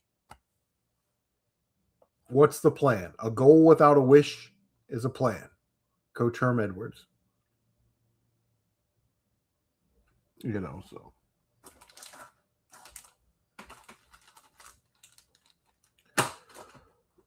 well, Linda, we're just putting through some games, talking about gaming, kind of like modern gaming issues and stuff like that. But I do have a big box of trade, so if you have anything for trade, it is the trade show. I did one pre-trade with Surf Blue, so I at least did a trade this year, so I didn't get shut out. But yeah, you should live stream Just Dance 2021. I think your fans will really appreciate that.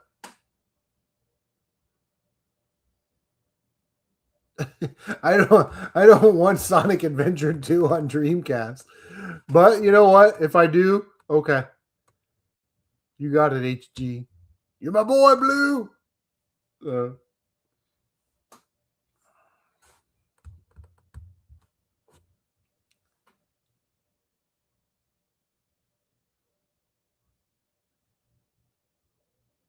Yeah. Yeah, but I think Nick, I think one of the problems that they're gonna have is that like my kids are not attached to physical.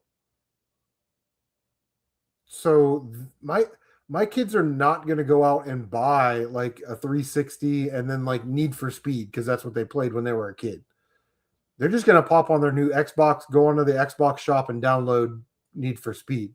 You know what I mean? Like, so there is a trade or a physical, an owning physical thing to it, and we cherish it. For us, it's like it's freedom. I have the freedom to play any of these games. For them, it's like convenience, and they grew up on these screens, just talking to little phones, and like they don't care. Their whole world is digital. They ain't got time for bookshelves and curating a collection. They just have a different mindset than us, and it's crazy. Secondhand toy dealer, we have not made any trades tonight. I did do a pre-trade with Surf Blue, which will be in the next pickup video. So he wanted World of Outlaws on 360, and I got Test Drive Unlimited on PS2 in return. But yeah. Henry's got some games. He's got Punisher and Silent Hill 2 on the Xbox and Sonic Adventure 2 on the Dreamcast. If you're looking for any of those games. But Secondhand Toy Dealer is more of a toy guy. He's not really a game guy. You know what I mean?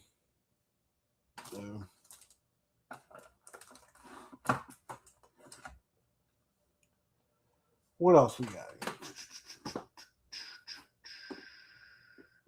I wish they'd make more games like this, though. Telltale Batman games. Man, that was a pretty cool game. Different than the normal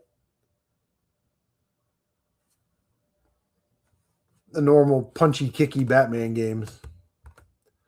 What do you guys have for trade? Well, Tony, I have everything in that video that I made. Every year I'm like, I got this Dreamcast stuff and this Sega Saturn stuff and this TurboGrafx stuff, and nobody ever wants it. So I didn't even pull any of that stuff this year. So, I've got some like commons if people are looking for filler titles. I've got Spider-Man. I always forget which one this is. Edge of Time. I've got Dragon Ball Z HD Collection. Death Smiles. These are games you probably already have. Magical Drop on the Game Boy Color. Zombies Ate My Neighbors. Secret of Evermore. Killer Instinct. We got Warriors on PSP. We got Need for Speed on PSP. Midnight Club 3 Dub Edition on PSP. Got Pokemon ZA Legends on Switch 2. And then everything else is just sort of kind of common stuff. I do have a lot of the Mario games on Wii. I've got Sluggers, Galaxy 1, Galaxy 2, Mario Kart, Donkey Kong Country, New Super Mario Brothers, Death Smiles. There's a version of Death Smiles. This one comes with, this is like the collector's edition without the faceplate, but this one comes with a soundtrack and it comes with Death Smiles Black version, which was an arcade version of the game that was only in Japan, and they only made 250 cabinets for. So to be able to play that game out in the wild it's never going to happen. But it's on this disc, so they included the Black Label arcade version on the disc. Now, it's a pretty easy game. There's like 5 or 6 characters. You get unlimited continues. They each have 2 different endings. So it's a shoot 'em up, bullet hell style shoot 'em up. It's pretty fun. But I have the big collector's edition with the Xbox 360 faceplate, which is something that, again, they would never do anymore. They wouldn't give you those little bonus items. Hell, they can't even put like manuals and inserts in games anymore. You know what I mean?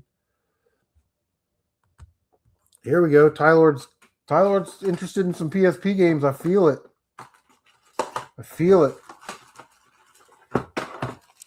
I also got the manual and game for ATV Off-Road Fury Pro, Burnout Domination, and then this is Jax, that pack-in game, but it has both manuals. There's an English manual and a French manual.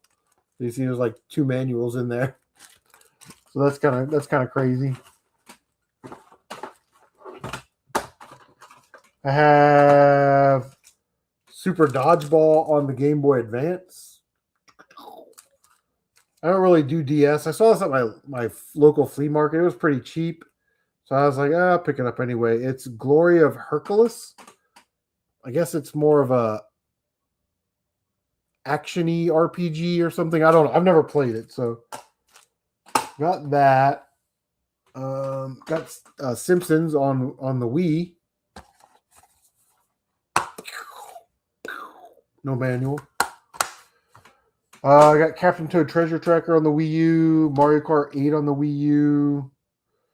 like I said, filler titles: Dragon Ball Z, Xenoverse, Mass Effect, Titanfall, Sniper, Ghost Warrior, Skate 3, Dead Island.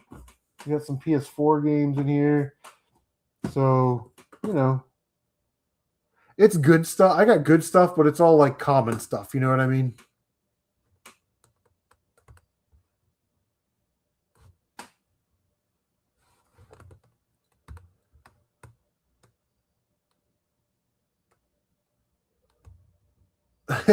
I don't know, man. I don't know. Listen to a lot of CDs. I don't know, Tony. Let's see. I got Warriors. Let me grab all the games. Spider-Man. It's in a protective case, but it is complete with the manual. And what else did you say? LA Noire? Oh, Days of Thunder.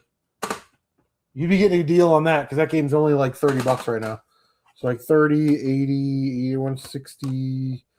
So this is so I got this at like 30. I've got Warriors at about 80. And then Spider-Man at like 70. So 150.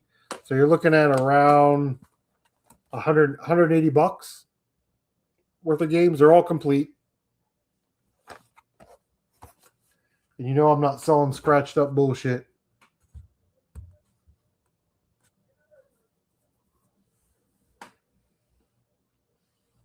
Showed. What's up, Holmes? The Showmeister, El Shotorino, if you're not into the whole brevity thing.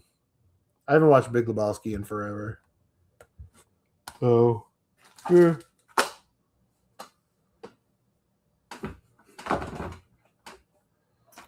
This game is so much fun, though. This Days of Thunder. I played like the first 2 or 3 tracks, and then I had to put it down because, life happens. And then I'm like, I can't wait I'm going to start it over. That's what I'm going to do. And then, Tony, you also wanted Just Dance 21 for the PS4.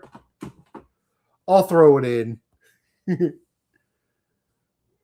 So, yeah, we got some stuff here. Actually, Tony, you know what I want, right? You know what I want. Espanol games. Game.com. Woo woo.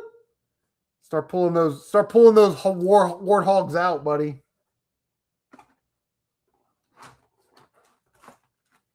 I need me a copy of Danger Jones. Did you get a copy of Taurus or Toro when you were over there? Did you get the bullfighting game Toro with the little script on the back instead of the big script? Did you find that one?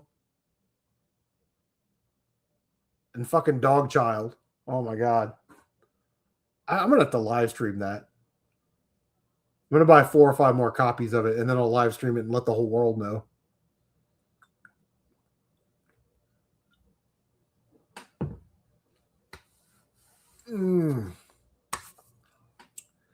Oh, every trade tonight you do get a free Disney Infinity figure because I have like a whole box of them.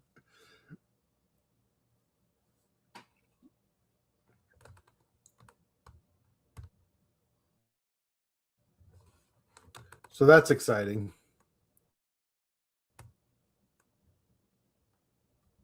Let me flip over to this biatch.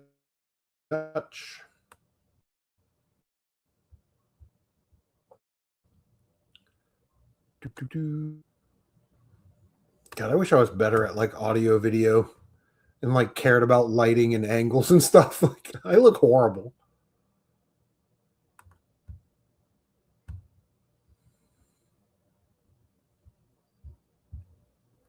Ooh. Trying to think what else. I mean, I guess it all depends on the person, right? Like someone was asking me about Pink Panther on PS1, and I have that game. I'm not really attached to it, but it's like a $300 game, so I don't want $301 games. In fact, I'd probably want a game that's equal value.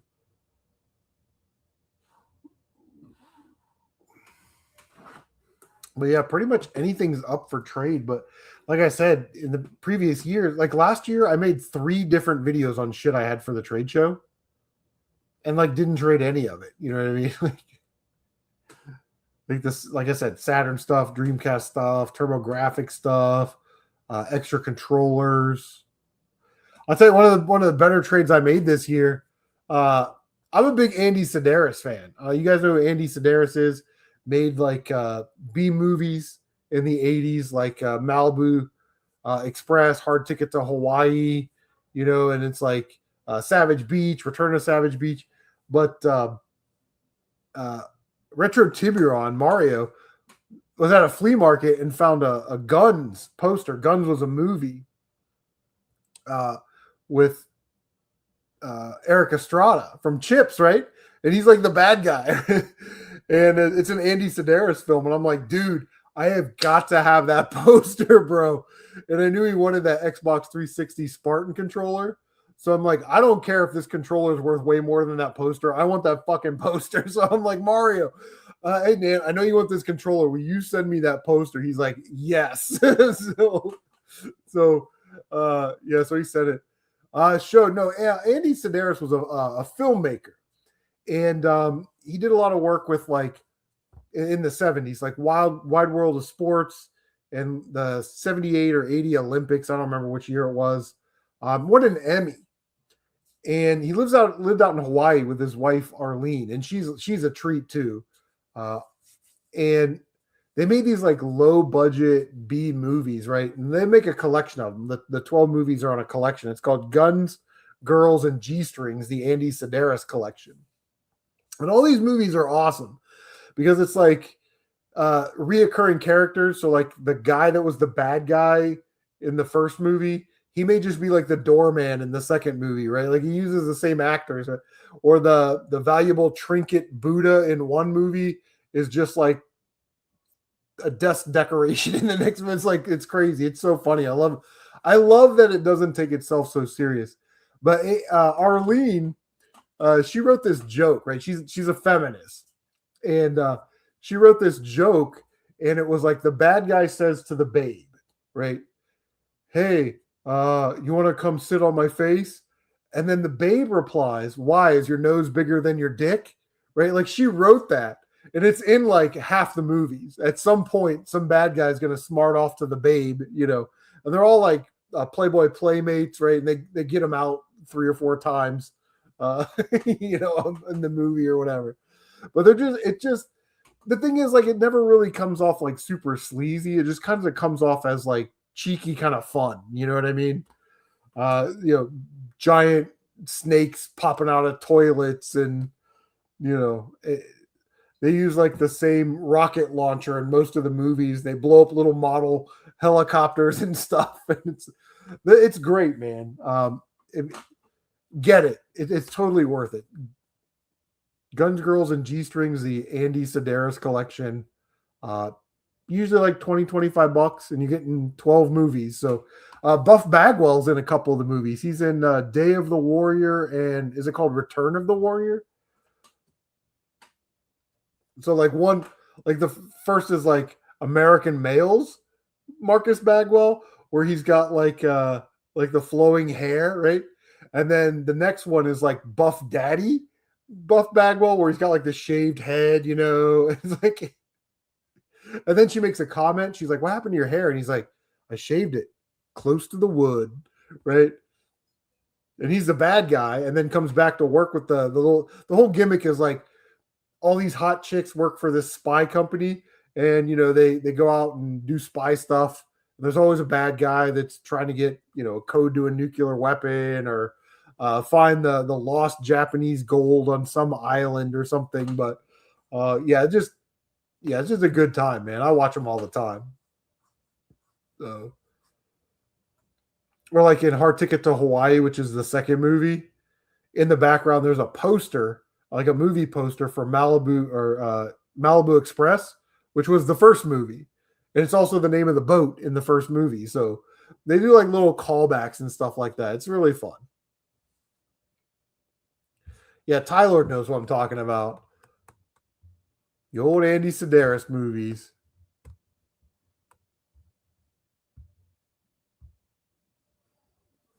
Yeah, it was. I wouldn't say it was Day of the Warrior or something like that, but yeah, for sure. For sure, man. It's just good times. And I love finding movies. Like I found what's the movie I found this week with Mario Van Peebles, and it's like a werewolf movie. I think it's called Full Eclipse or Total Eclipse or something. And he plays like a cop. He goes to this special unit, but the lieutenant is like a werewolf, right? He's got his own little special team, and they take this serum and they go attack drug dealers and gun runners. And it's like you find out that the lieutenant's the bad guy. It's like it's crazy, man. And Mario Van Peebles was like he was going to be that dude, right? He was in Solo, he was in Heartbreak Ridge. Like he was going to be like that next actor.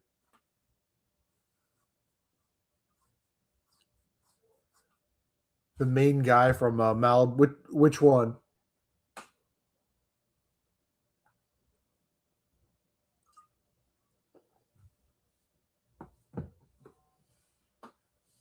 Who keeps messaging me?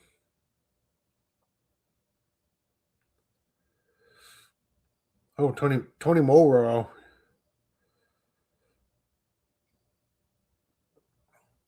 Why do you have 3 copies of Splatterhouse and 2 copies of Spider-Man? There it is. Tadeo Jones, man. How many copies of Tadeo Jones do you have? Yeah, Dog Chop. He's pulled out. Tony's texting me. He's pulled out all of these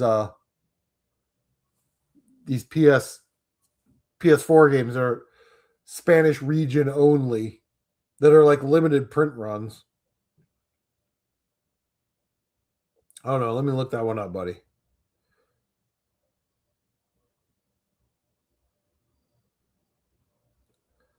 Let me look.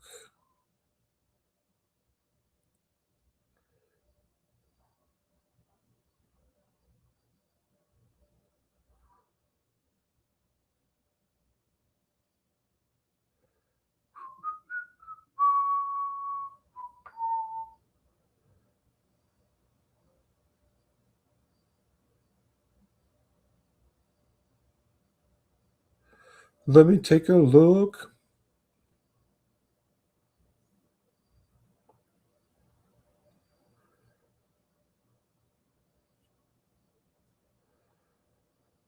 Boot, doot, doot, doot, doot. Yeah, dead air. Sorry for the dead air.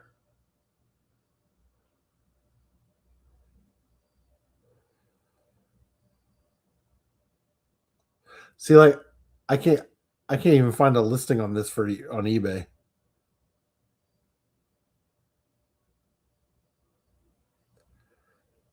Let me put it into the old Google machine.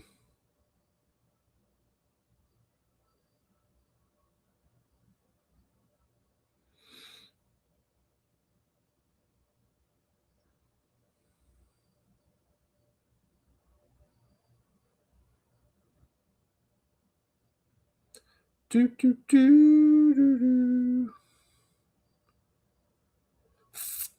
Search eBay.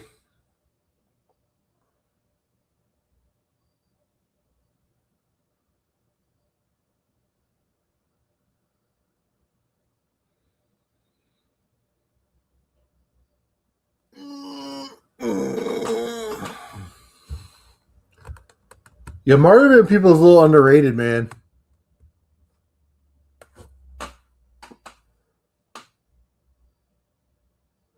Oh yeah. So what we should do on eBay, you could probably find Guns, Girls, and G Strings collection on DVD.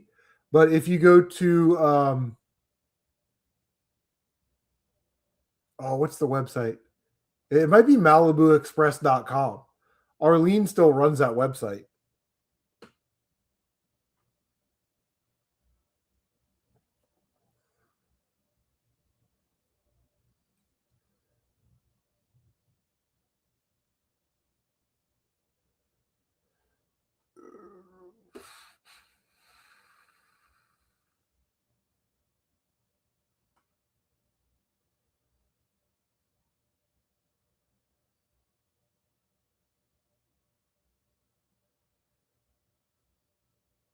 And they have like vinyl records and everything else. T-shirts.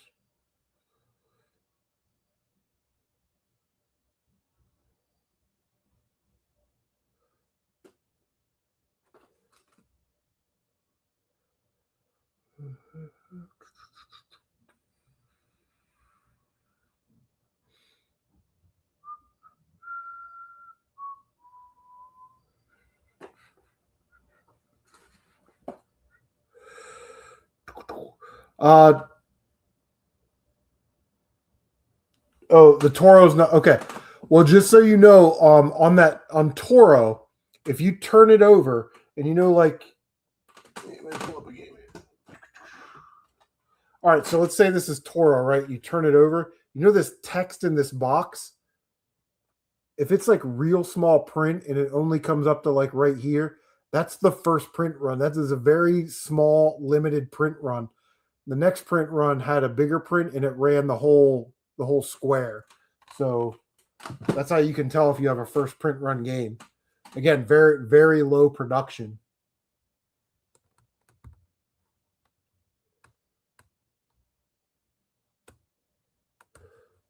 Well, there's only like 12 films, so the Guns, Girls, and G Strings has all 12 movies on there. I wish I would have known because I just found one at Goodwill for $2 and sold it for like $22.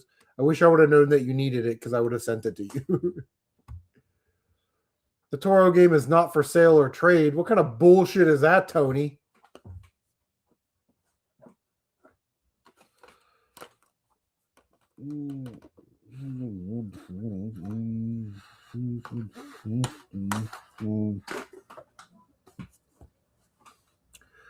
Yeah, but run back and check, see if you got the small print run. And I don't think people know that. Like, I think people are like, oh, Toro on the PS4 is rare. Yeah, but there's like a rarer version of the game, right? Like,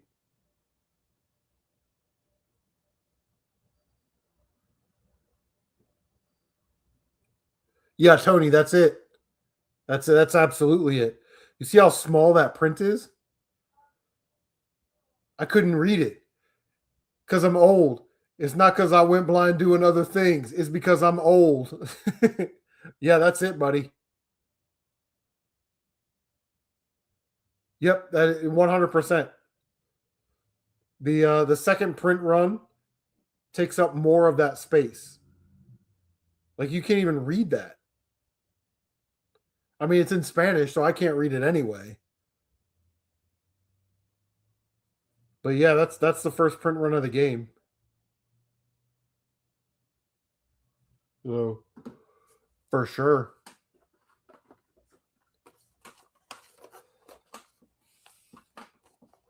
And I have a copy. I have a copy of Dogchild, but that game is sick. I keep meaning to live stream it.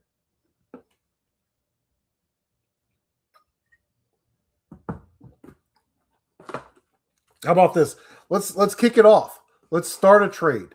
All right, Tony. I tell you what, I will trade you the Warriors on PSP, like $80 or so for for Tadeo Jones, which is like a $65-$70 game. So how about that? Boom. We can make a trade right now. We'll chip away at it, buddy. I've got all night. We'll work on it.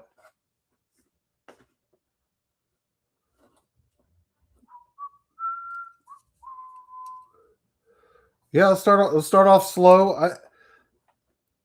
If Toro's not for trading, I shouldn't have told you that. I should have been like, oh yeah, that's the common version. And I know, and you're getting a great deal because I know you paid. I know you went to Spain, and I know you stole that from the store for like $3. But it's okay because I think I have like a couple bucks into that, so it's not really value, right? So let me write this down on the list. First trade of the night, Tony Mo.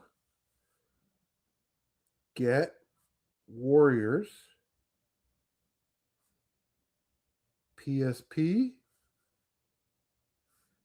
And then I get Tadeo Jones on PS4. See that? Look at that. Boom. Oh, you have two of them? We have the other one? What?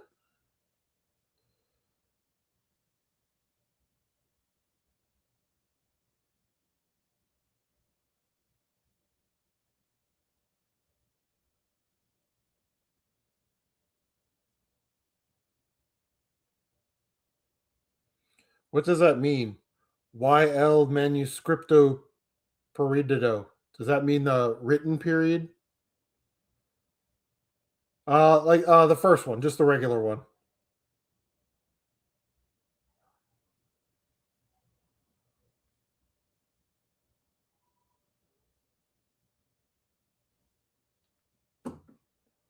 I am on StreamYard.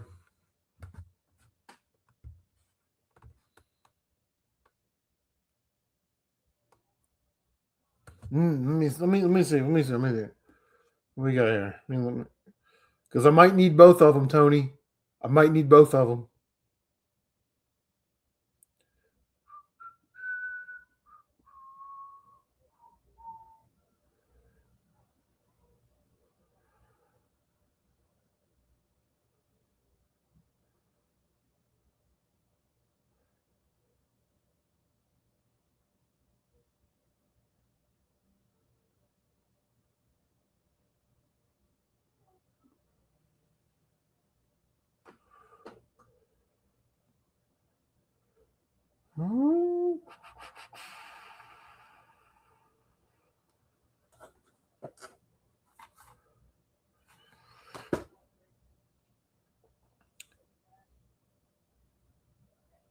So the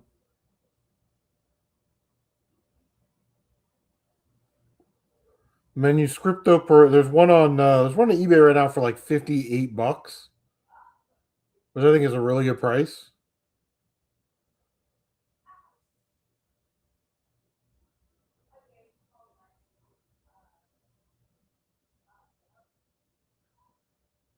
Oh, does it have damage? Oh no.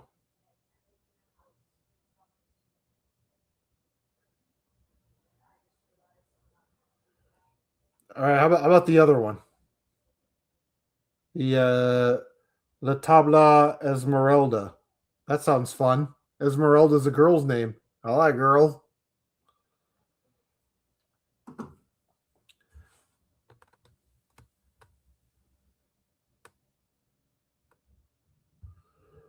Yeah. I did drop the link. Boom. See if we can do this.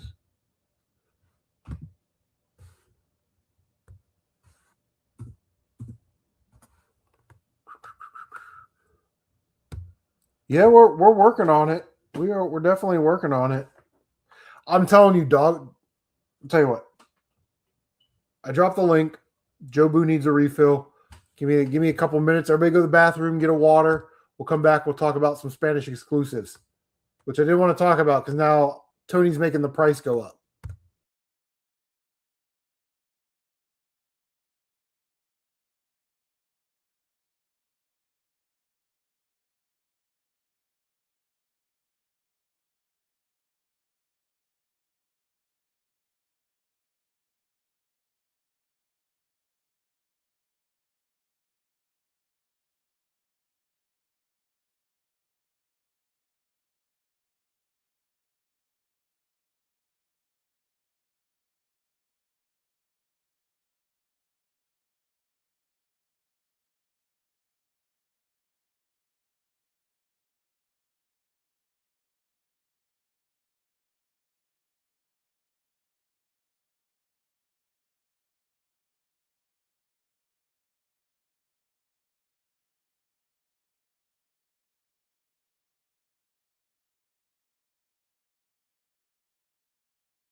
All right, all right, all right, all right, all right.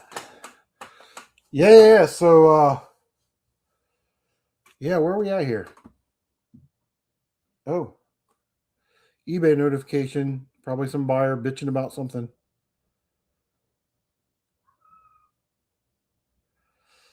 Oh no, I sold a $6 Blu-ray. I'm rolling in it, boys. Rolling in it.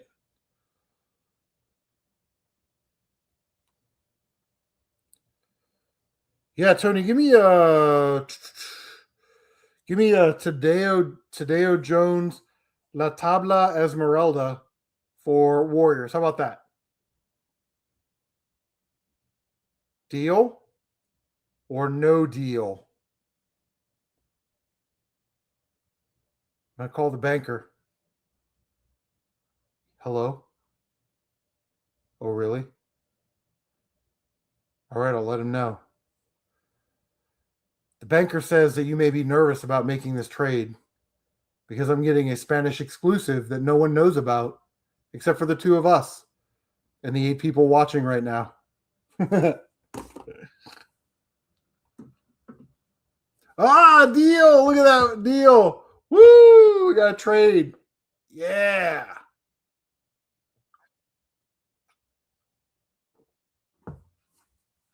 How about that?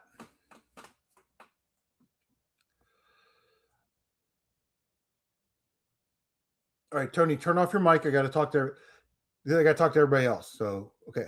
3, 2, 1. Tony's not listening. I've been trying to work him for like a decade now on some of these Shantae games. This is the first step into getting the Shantae games. Okay, Tony. Tony's back on. Oh, look at that. Look at that. Oh, it's got the disc in there. It's got the, what's that, like a registration card? You know, we have a Spanish officer that works for us. Her name is Lilia Jimenez. I'm going to ask her to translate for me. You son of a bitch! You have 3 copies, and I know you paid like $5 a piece. you dog, you. Keep that dog child though. That's not a common game for sure. And look at that trade! Woo! Thumbs up for trades. That's what we're here for. Yes, HG. If I come across another copy of Einhander, I will text you. How about that? But it is one of my favorite games, right? Einhander, I love that game. You know, Square was using that Final Fantasy money to like branch off into other things, and it's like they made, in my opinion, Einhander is the greatest shoot 'em up of all time. It's so awesome. It's better than Garega. It's better than the Dodon Pachis. It's better than Ikaruga. It's better than all of them. But yeah, you've wanted a copy of Einhander ever since you got into PlayStation 1. Yeah. I don't even, what does Einhander even go for nowadays?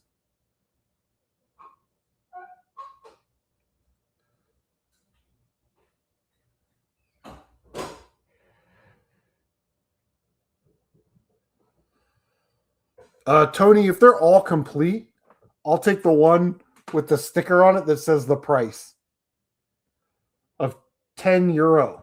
Is that what that is? Or 10 Spanish monies? 10 Spanish monies. Yeah, what else you got there, man? You got some good shit. Like, if you think you have a game collection, Tony's got a fucking game collection, bro. You know what? Let me check on that Spider-Man Shattered. I think I have Shattered Dimensions. Let me check my app for PS3. There is one that I'm missing.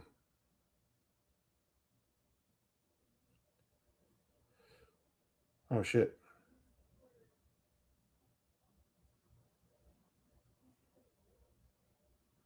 Yeah, I'm missing Web of Shadows. I have Edge of Time and Shattered Dimensions. What else you got there, buddy? Splatterhouse, Jack and Daxter. Yeah, that Toro is sexy. That first print run of Toro is sexy.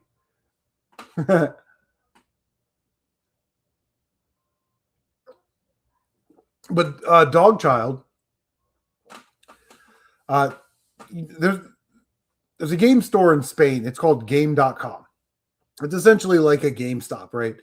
But they did a contest where if you won the contest, they would publish your game. So they published like one print run of this guy's game. It's called Dog Child. And you're this dude, and you got like a bouncy ball, and you travel around with your dog, and you can like throw the ball to hit enemies, or you can throw the ball to get the dog to go certain places. It's a really interesting game.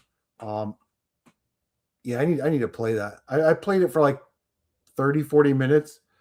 Yeah, you can like bounce the ball off walls and stuff to get enemies to, you like a Metal Gear when you knock on the wall, but you can kind of do that with the ball to get enemies to move. And, it's really cool. And again, these are games that no one talks about.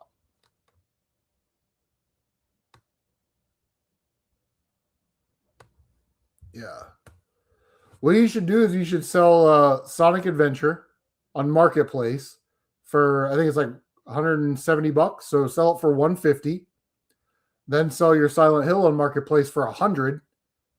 And then you got $250. You can buy an Einhander. I think that's what that goes for. Oh, you son of a biscuit. You have 2 copies of Web of Shadows? Okay.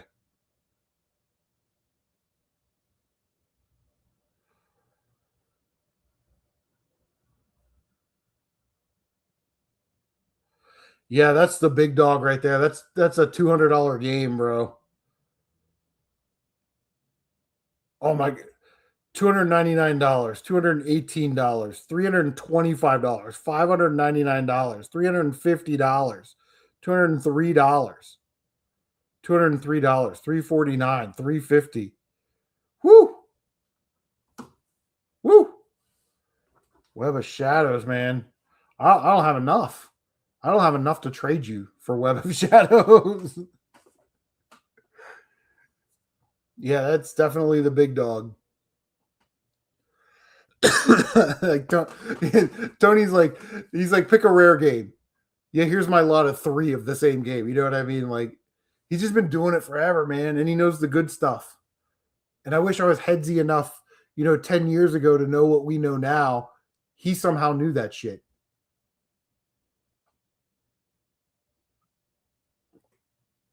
So, yeah. I have a copy of Super Mario Brothers 2 and 3. How about that? Uncommon game. Anyway, okay. Like, I don't know Pat the NES Punk personally, and I'm not doubting that he knows a lot about video games, but he's annoying as fuck. Yeah, I'll say it. Getting raw. Yeah, bro. Like you just have all of them. You know what I mean? And you have multiples, and it's crazy. Because usually, back in the day, it's like when you do game hunting or game collecting, it's like, oh, I don't have that game. I'll buy it. And then it's like, I wish I would have bought every copy of it. So, yeah. So that's exciting. You don't have Days of Thunder? The Blu-ray movie is included. And by the way, this is a young Nicole Kidman. Know what I'm saying? Me fucking yow. She's pretty spicy. I don't know. What is Edge of Time going for on the 360?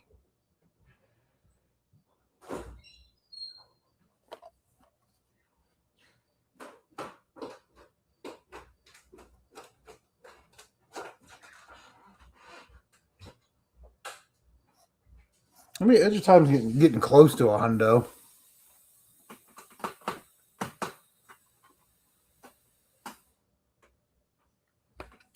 I did find Shattered Dimensions on 360, the manual for $1 at a garage sale this week, so that was pretty exciting.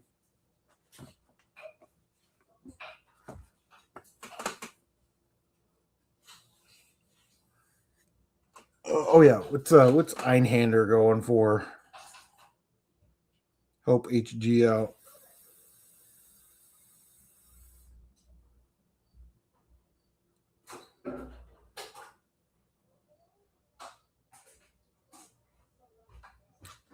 Yeah, like $240. Someone's asking 400, 300. But again, that's one of those games where it's like trying to get it complete is kind of a bitch. You know what I mean? But we'll see. I can't believe no one's jumped on this Pokemon ZA Legends for the Switch 2. I don't have a Switch 2. This was gifted to me. I have nothing into it. But yeah, it's got the little insert in there.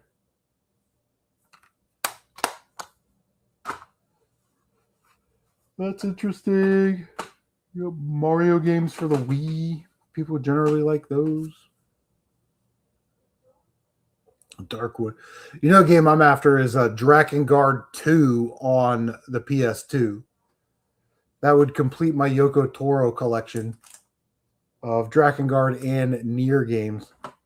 I don't generally buy the same game on different consoles like that, but man, after I played Nier Replicant, I already had Nier on PS3, but after I played Nier Replicant on PS4, I went out and found the Xbox 360 version.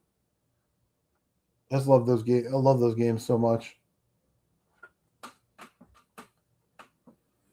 But yeah, let me flip over to here.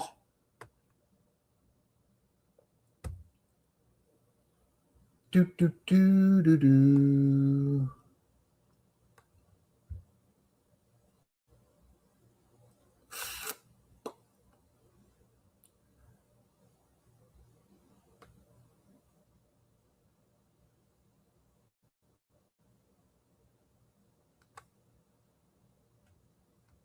Why is that not popping up? Pop up, pop up. I've never heard of Darkwood.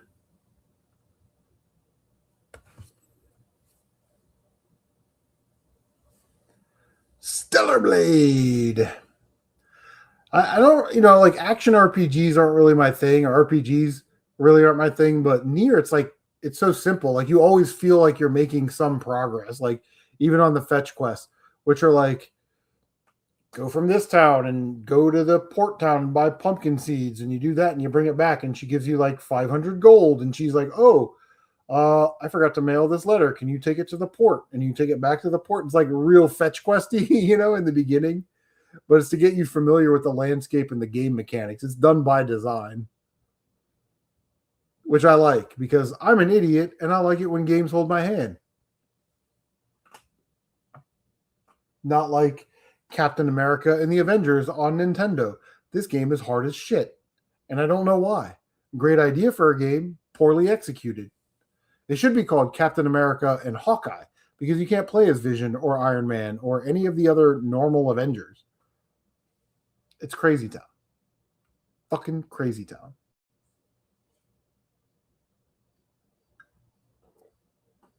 And I can't beat the Mandarin.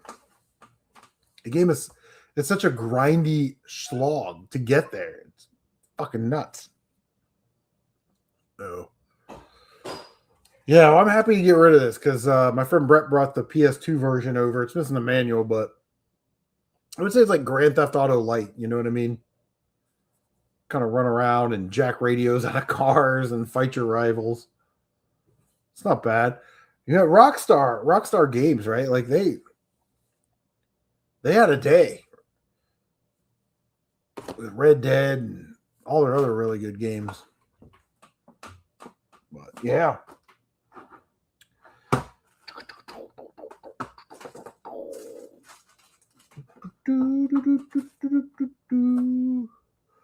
What else we got in this biatch?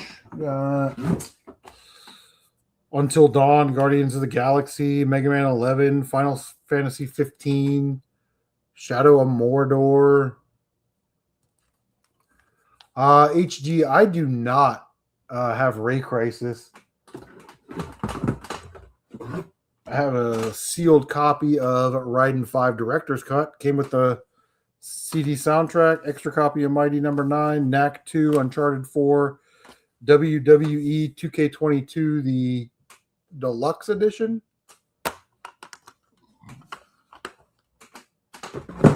I have.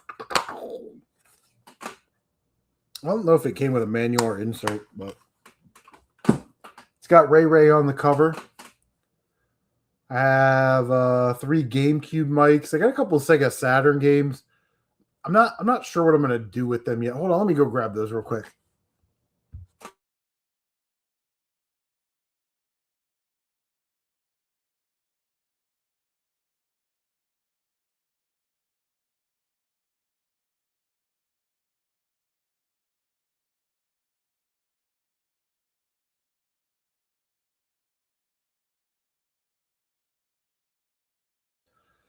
So I'm kind of weird about Sega Saturn. Like, I love Sega Saturn.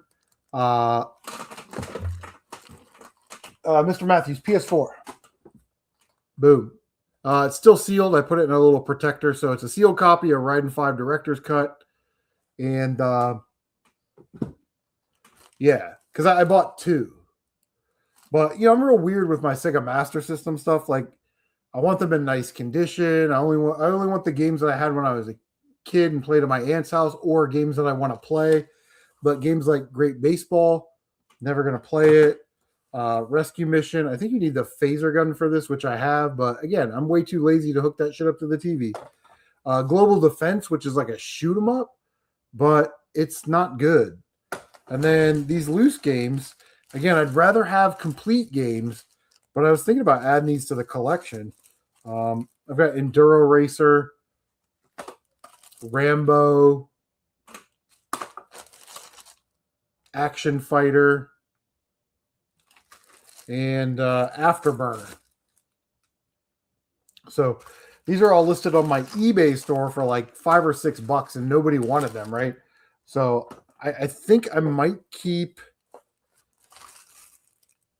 Enduro Racer and Action Fighter. You know what I mean? So I don't know.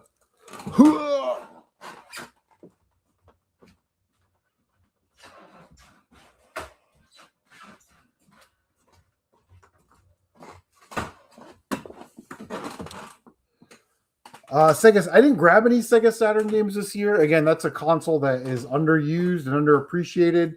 I'm more than happy to trade, but I really only have like a lot of sports games and racing games. I would say my best games are Clockwork Knight 2. I've got what else? Nights into Dreams, the long box version, not like the cardboard version or the CD version. Daytona USA, I'll keep that one. Daytona USA Championship Circuit Edition, which I would get rid of. What's the other one that I have that's kind of decent? Oh, High Velocity, which is an Atlas game and it's a racing game. So yeah, Near Replicant is awesome. It's the only game on PS4 that I've ever put in the time to platinum. Yeah, for sure. I would love Ray Crisis. I'm familiar with the game, but yeah, you know how it is, bro. Trying to find a complete in-box copy in the condition that I want it in for a price that I want, And it had a spiritual sequel on the Sega Saturn called Galactic Attack. So that's nice. But yeah, I can go grab my box of Saturn games.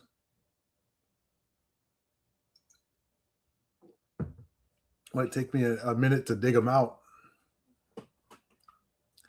There's also a Darius game on PS1. Is it Darius Gaiden? Darius Force? Darius? I don't know. But I don't know if that game was re-released like on a collection or something.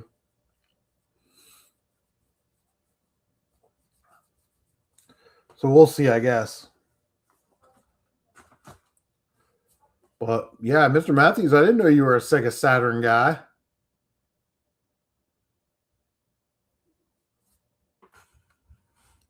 Sega Saturn.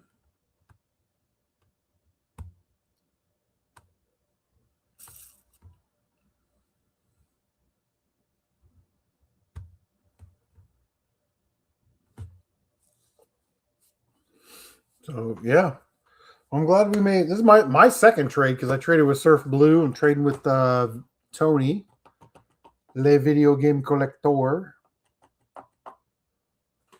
which is good, man. It's good. Yeah, I think it's awesome that I own a Sega Saturn. I just don't really ever have time to play it. Kind of like my Sega CD. Like that thing never gets played. And I spent another like $80 to have it fixed, and it's like I never even work it, never even play it.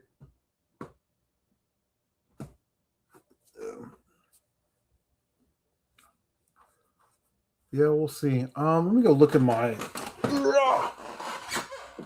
in the eBay bin.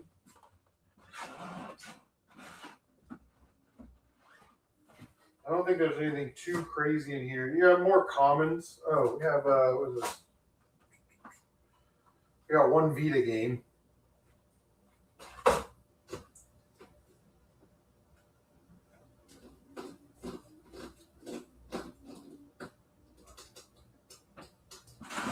Yeah.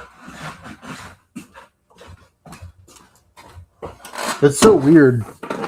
It's so weird with eBay now. It's like it either goes into my collection, like these $20, $30 games, I'd rather just sell them on Marketplace and get cash in hand. And the $5 and $6 common stuff, goes on eBay, and when it sells, it sells. But like I said, after the trade show, most of this stuff is probably just going up to the game store. I'll trade it in, get credit for it, and then, get something that I want. So kind of get like one or two expensive games. Because it's crazy because like Wolfenstein, Tomb Raider, and these Assassin's Creed games on Xbox One, right? They still sell these for like $8 at my local store, so I'm getting $4 each. So one, two. So I'd get like $20 trade credit for that. You know what I mean?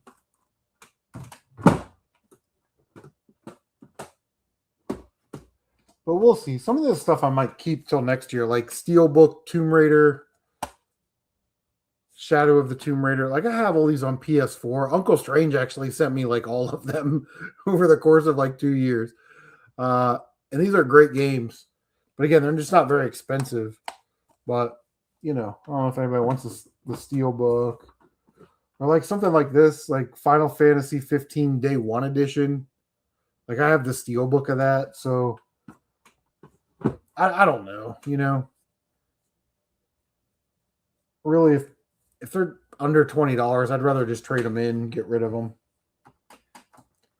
But things like this, Pokemon ZA Legends, I don't know. Probably eBay, or I'll keep it till next year, kind of thing. Mr. Matthews, you want to work out a trade? I have that copy of Super Dodgeball on the Game Boy Advance. I know you're a big Super Dodgeball guy. It's only like a $10 game. I'll throw in this busted copy of Chip and Dale's. Look how shiny that is. Cleaned it myself. Game works.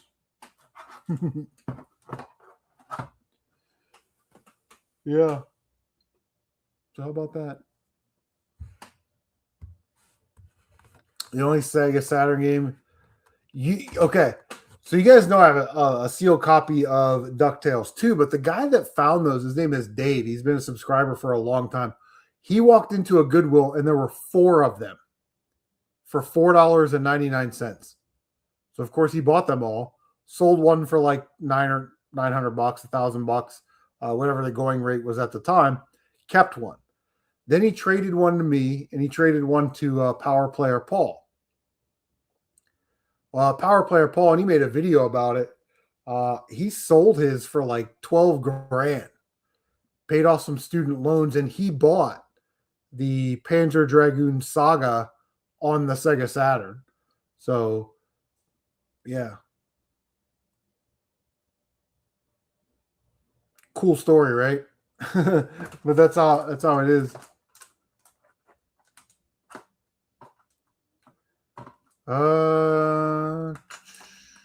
What SNES games do you have, and what GBA games?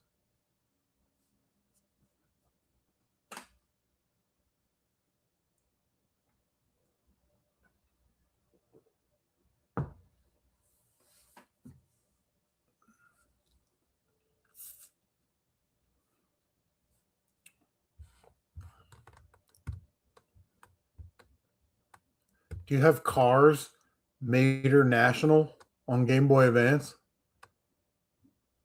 You know I like SNES games.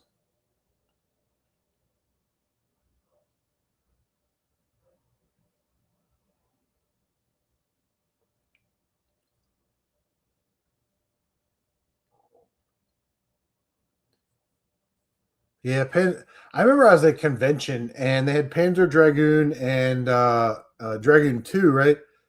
And I had them both in my hands, and I'm like, it was like $110 for both. And I'm like, I'm sure he'd take 100.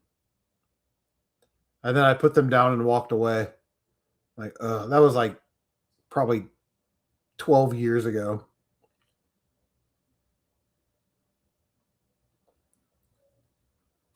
He says, "Get ready to be underwhelmed." Does the link work?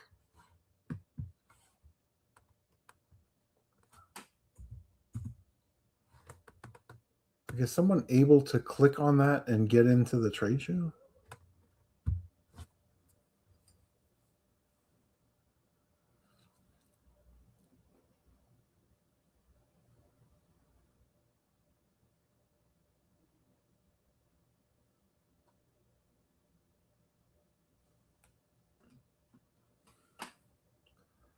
And those are Game Boy Advance games?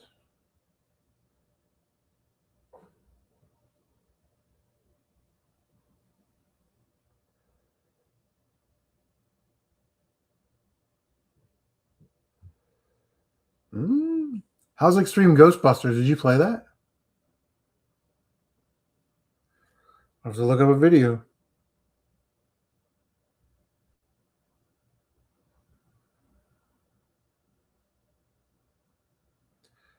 Yeah, Tony, I'd never heard of Darkwood on the Switch. Someone said it was a spooky game. I don't like scary games. Okay, okay. Wario's Woods, Stunt Race FX, Mortal Kombat, and Kirby's Avalanche. Yeah, I think I have all those.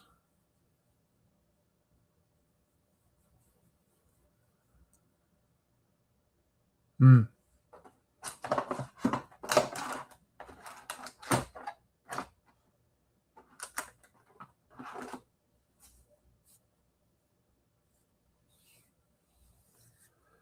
Yep.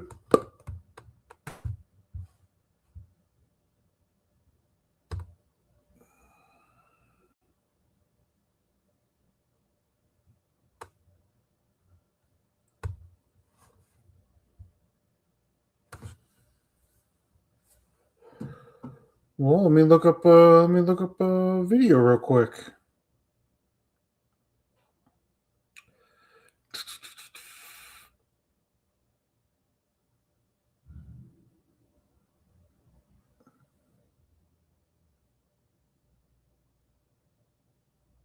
Easy, right? Your turn. Try me out, Goku. Download now. If I were him, I'd bundle my home and auto and pick up the real victory. Savings. Are you talking about bowling?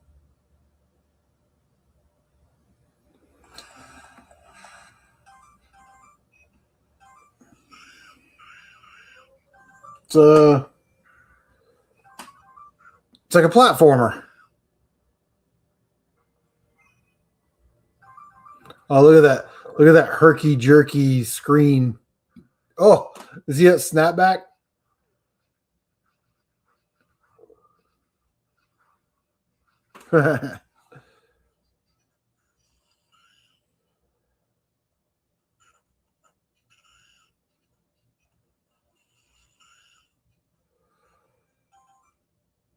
That's pretty interesting. I've never heard of that game before.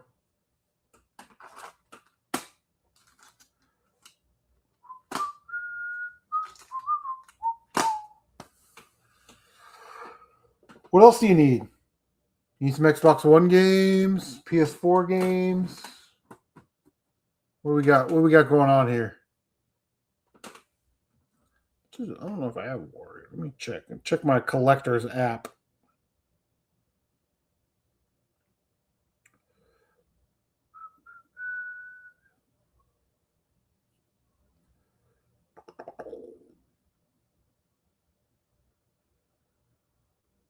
Yep, I have Oreo's Woods. I got it.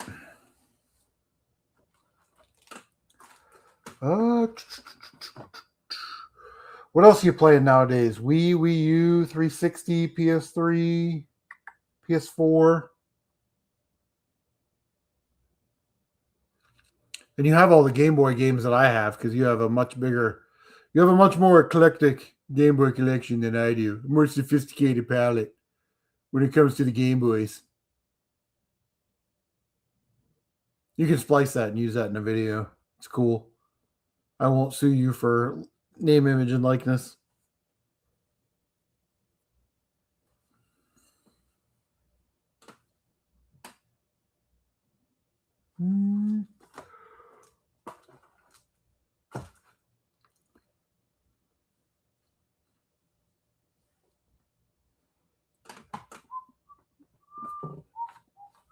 I was gonna live stream this during Halloween, but I think I'm gonna live stream the Castlevania collection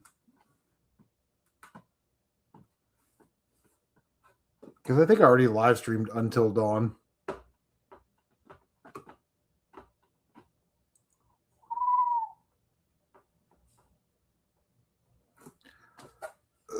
Try to work on a deal in like 80, 120, 150.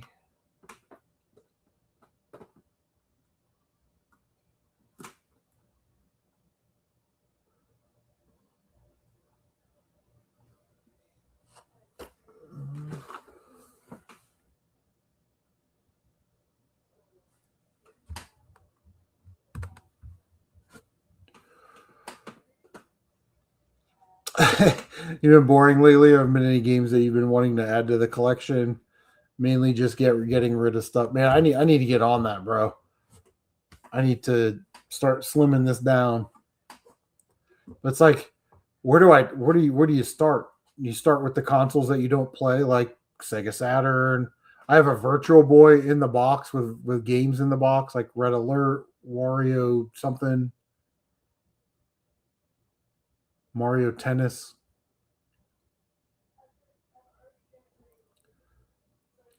I haven't turned that bitch on in probably 20 years. Virtual Boy was like an interesting novelty, but even back then, like when we were like 13, you could look at that and go, that's not going anywhere. You know, God damn it, Gunpei Yokoi.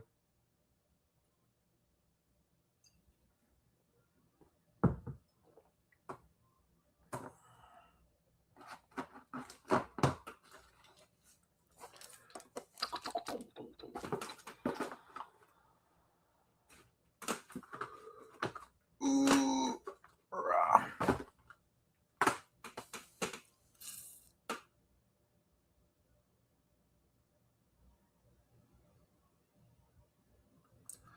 Panzer Dragoon Zwei. Yeah. Yeah, I'm thinking about doing that. I love PlayStation 1, but I'm thinking about doing that with my PlayStation 1 collection. Like I've already sorted it into the games I want to keep, and then a tub of games that are just like, the sports games, the racing games, stuff that I probably won't ever play. But yeah.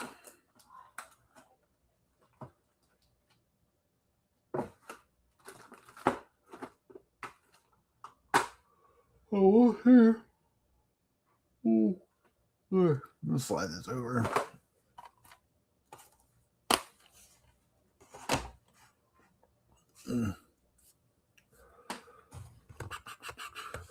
The problem is like I want to keep the Nintendo, I want to keep the Super Nintendo, I want to keep the PlayStation 4, and that might be it. The good N64 games. But everything else is really up for trade. Like if somebody wanted to trade for Pink Panther, maybe. Or like Team Buddies.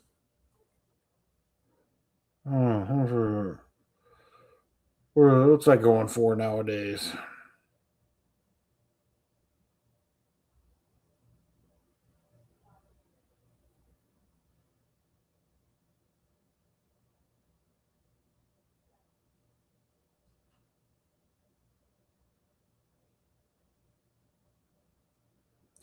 Team Buddies is going for 190 to.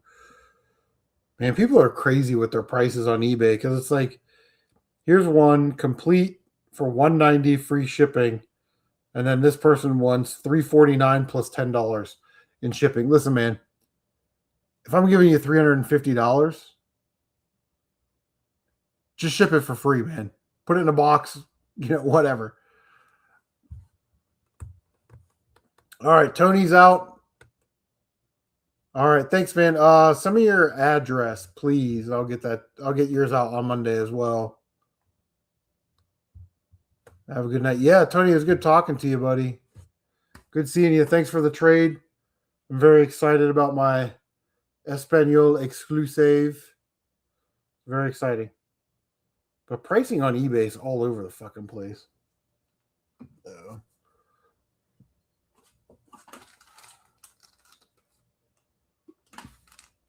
Well, Mr. Matthews, you want to trade dodgeball for the Ghostbusters game? This game's not as expensive though, so I still owe you like a $5 game. So if there's anything that you are collecting or that you want, let me know. Maybe we can work something out. Tell you what, I'm gonna go get another beer, have a smoke, go to the bathroom, and when I get back, let's bitch about video game collections. No, let's bitch about video game conventions. We already bitched about collections. Yeah, conventions. That sounds like a cannon fodder topic. Fucking Phoenix resale.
Oh, there we go. Look at that. Second trade of the night. Let me write it down. Number 2, Mr. Matthews Dodgeball. GBA. And I'm going to get Ghostbusters. I'm just going to put GB on GBA. That's awesome. Do you need anything else, Mr. Matthews? Do you collect any of these other consoles? Do you need maybe you and the wife can play some Just Dance 2021 on PS4? That would be baller. So, yeah, let's talk about video game conventions, right? So I haven't been to a video game convention in years. Now, there was a time, right, in 2008, a lot of us were like, oh, I'm just going to buy the games I had when I was a kid. And all of a sudden we have these massive collections because we could find this stuff cheap, garage sales or whatever, and conventions were kind of fun to go to. Ours is TORG, the Ohio Retro Gaming Convention. I've made videos on it. The guy that runs it, his name is Mike. He's a real nice guy, also a former Marine, just like me, so we get along swimmingly. But, man, I can't do it anymore. I haven't gone in years. And I went one year and I met Smash JT. He was, like, in town, and we met at the convention. And Shelton from Retro Games Vinyl and Beer. He's also a really nice dude. And we palled around and played in the arcade and walked the floor and all that stuff. And, conventions have just changed because it's like the convention starts at 9, but if you pay to get in the early bird, you can pay to get in early bird at 8. And, for collectors, you may have been able to get a good deal. But now they give like YouTubers and media like free access to that. So they don't even pay extra. So you'll see guys like Retro Rick or Caleb from Phoenix Retro Phoenix or Phoenix Retro or whatever. And they're in there, and those guys, and it's not just those two, there's more, but they're just buying up, all of these games so that other people can't get good deals. Like, if the paying customer isn't going to be able to go into the convention and get some good deals and see all these awesome games, and what's the point in going? So I stopped going. And actually, someone that would probably be helpful in this conversation would be Secondhand Toy Dealer, because he sets up in conventions and he's very diligent about, this was the setup time, this was the setup cost, this is the amount of money that I had into these items, this is what I sold. And it's crazy. I don't know how, after all of the resellers get in there and they cut all these big deals and buy all these games, how they really make money after that, because I think the last time I went to TORG, the Ohio Retro Gamers Convention, I maybe spent, actually I came out ahead, because it was $5 to park, $15 to get in, and then I traded some stuff to get Ninja Gaiden 3 plus $20. So it was like a wash minus the time and the gas, right? So I don't know. Do you guys still do conventions? Do you guys go to conventions? I know Mr. Matthews went that one year and met Linda, which would be awesome, and Tylord, which is awesome, and Retro Tiburon, which would be awesome. Those are like 3 of my favorite people on YouTube. But they're out west. And it's just crazy. I thought about meeting back in the day Gamer at the Cleveland Gaming Convention, and just getting a room, we could just party and fucking hang out all night. But as far as buying stuff from the convention, I don't know. Because, they're asking like eBay prices, and it's like, well, you're not offering the same thing as eBay. If I buy it on eBay, I have 30 days to send it back. If I buy it at a convention, I'm locked into it. You know what I mean? So it's a weird thing how conventions have even evolved.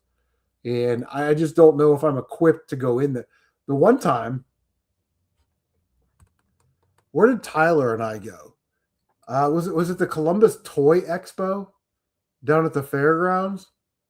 And it was awesome to see all the stuff, but it was so packed. And these assholes with all their cosplay bullshit, they're taking up the whole aisle because they want to dress as Pyramid Head or something.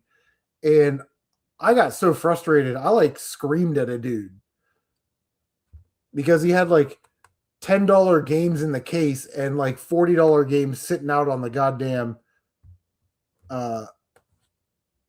table. And I'm like, this doesn't even make any sense, man. You got the $40 games out here on the table where anybody can just walk away with them, and like $10 bullshit. Who was that? Was that Brandon? Nah, it might have been Brandon. I like Brandon. Brandon's a good dude. He's from Cincinnati. But man, it's nuts. And Mr. Matthews says hardly ever goes to conventions. Last time I went, I had a pretty good time. Yeah, it's a good time to like meet up, right? Like with like fellow YouTubers and friends and stuff like that. But yeah, I just don't.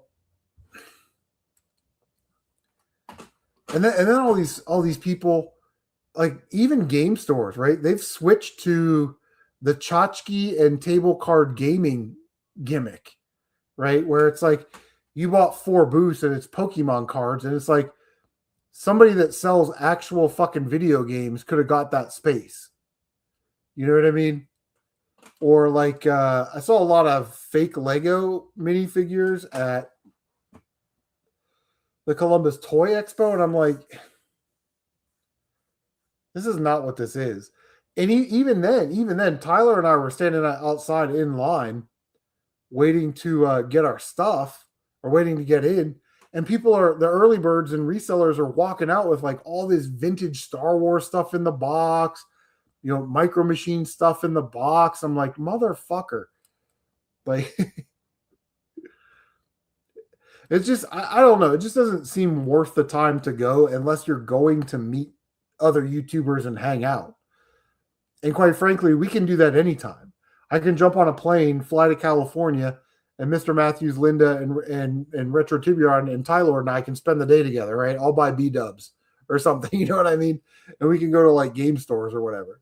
That seems to be more funner than getting into a stuffy convention room where stuff's like way overpriced, and I'm not going to buy anything anyway.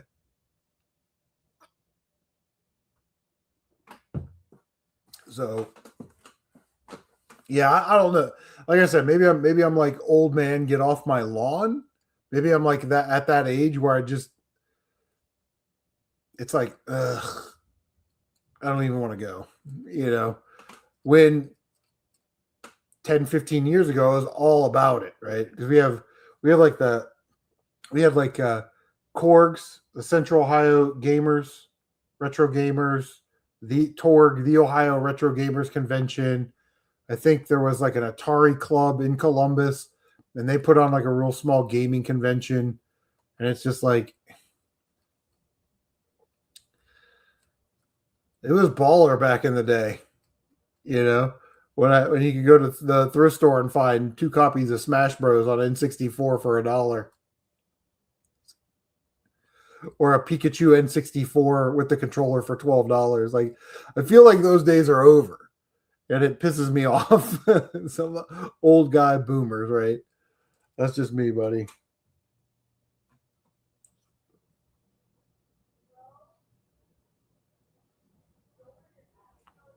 All right, Tony, I got your address, bro. Thanks. Yeah. I don't know, man. Just me, maybe. But, yeah. Well, Fluffy Gamer did that with Tight White. Fluffy Gamer flew out to Texas where Tight White is, and they had like a whole day. They were drinking 40s at like 8 a.m. I'm like, that's the way to do it right there. Just start early and make a day or two out of it. But yeah, I know back in the day, Gamer goes to the Cleveland Retro Gaming Expo, and that's like 2.5, 3 hours from here. So I wouldn't want to drive there in the morning. I'd probably drive there the night before, check into a hotel, meet up, do the hotel thing the night for that night. Yeah, something like that. Because I don't want to drive 2.5 hours up there, spend all day, and then drive 2.5 hours back, My clunky old ass Toyota. But yeah, Mr. Matthews says do it.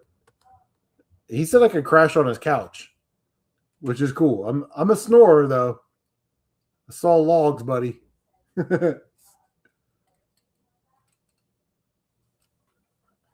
So yeah, gaming conventions, I'm out. And not like Torg. Torg, they do like a Tetris or Dr. Mario competition. They have like all the consoles out. You can play the consoles. They have a tattoo parlor. I was thinking about getting the Battletoads frog logo right here, and then I wanted to do a tattoo for every game on Mr. Matthews' top 10 hardest NES games list. I know that's not his list. It's a list he compiled, but it's essentially his list because he's tackling all those games. God, I can't wait for that Ninja Gaiden episode. I love Ninja Gaiden.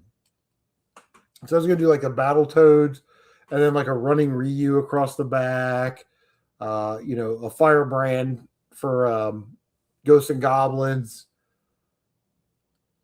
I don't know. What else was I going to do? I don't think I've figured out a Punch Out or a Contra. And Contra really isn't that hard, to be honest with you. It shouldn't be on that list. Especially after games like, I don't know, Fester's Quest, Bayou Billy. I can't get anywhere in that game. I get like maybe the first or second screen, not even after the first level, But yeah. Yeah, conventions, man, I'm out. Just can't do it.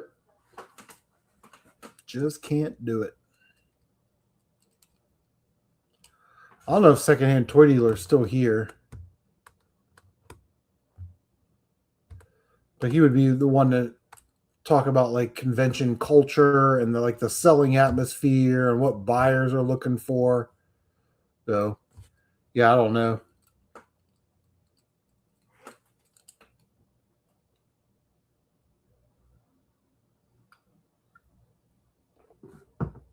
God, that beer's so good. So good. Guys, it's my birthday in 54 minutes. Happy Geburtstag. So, yeah, it's been a hell of a year. I don't know if you guys were here at the beginning when we were talking about this, but man, just got kicked in the nuts this year. Work is great. We got a raise. I got a 2% raise because I do the officer first class thing. Kids are great, but fuck, man. My mom died in April. My wife died in the end of June. It's been a fuck of a year. So I for like 2 months, 3 months, I haven't played games, man. Just sitting here on the couch crying, like trying to get these bills sorted out because my wife paid the bills for 24 years. And I'm like, why are we paying this? What's going on? Why do we have a storage unit again? Yeah, so yeah, absolutely nuts this year. So I'm going to be 48. Can you believe that? 48 years old, born in 1978. Yeah. Thanks, guys. I appreciate it. But, if you guys, I know I try and keep my personal life off of YouTube and, we try and stay out of politics. I mean, it's a gaming channel, so we want to do gaming, but thanks, Vic. But, yeah, she had some very serious health issues. She was bedbound since like 2020 and just gets progressively worse. So you always sort of try to prepare and anticipate it, but then when it happens, it's like a shock. So yeah, trying to kind of rebuild, the stuff that she was taking care of. Because my job was to go to work, pay another retirement, and then I do a secondary retirement. Her job was to pay the bills, make sure we have food in the fridge, and get those punk ass kids through school, which she did. My daughter graduated in June, the beginning of June, and then she died the day after my daughter's birthday, which is fucking traumatic enough, right? So, but yeah, I mean, she was in a lot of pain. She was sick all the time. So uh, she's with God now. They're all Catholics on her side of the family. Yeah, that's why, man. And it's like, you don't anticipate things like that happening, and then you don't know what to do, you know. So the first thing I did was go to the bank and be like, what's the state of our account? Where's money going? And then it's like you got to call, because like I said, you take care of the bill. So it's like you got to call these fucking places. You got to call a Hulu or an AT&T and Social Security, because she's getting Social Security and Medicaid. Uh anywhere you pay bills, AEP, Columbia Gas, the rent people, and you have to explain this to them over and over and over again. And all I want to do, man, take her name off the account, put my name on there. I'll give you a good phone number for me and an address. What do I pay? When do I pay it? You know what I mean? Like that. I try and keep things simple. And it's like you have to relive it every time you call these people. So yeah, it's fucking crazy town. The worst was when I had to take her off my insurance at work. And it's like, you take her off the medical and the dental and the vision and the supplemental life insurance, all that stuff. And then you hit submit and it's like, well, there's an error. And it's like, what's the error? And it's like, well, the person that you're reporting is dead, can't also be your beneficiary. So it's like, oh, fuck. So you got to go into the beneficiary thing, take her name out. I just put my daughter's name on there just in case. But yeah, I've been real quiet on YouTube, not playing games, just going to work and handling business here. But yeah, it was crazy. And then my mom, she had cancer, and it was like she did the chemo, and you go back like 3 weeks later, do another thing, right? And she was fine at Christmas, laughing, walking around. And then at the end of January, it just like, all over. And then it was like that was in a flash too. Yep, mom's in hospice. Come on over. Shit, is she at the house? No, she's at this place over at Riverside. Okay, so it's like the scramble is on, man. Oh, yeah, it's nuts. My biological mother died when I was 14 in a car crash, and then my stepmom, she'd raised me since I was basically 2 years old, so she's my mom. But yeah, my dad's not doing real well, and they had 2 kids together. So my brother and sister, it's absolute crazy town. But yeah, I appreciate it. But yeah, that's what's been going on with me.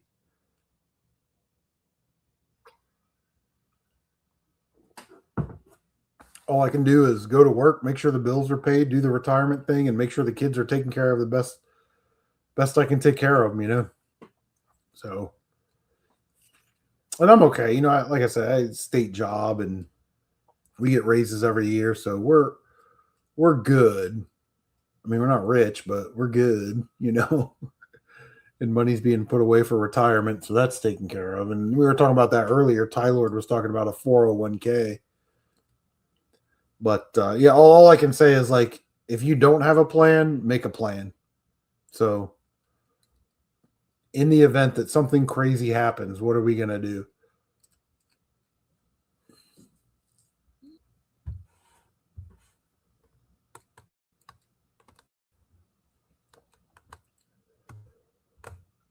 Why is that not loading?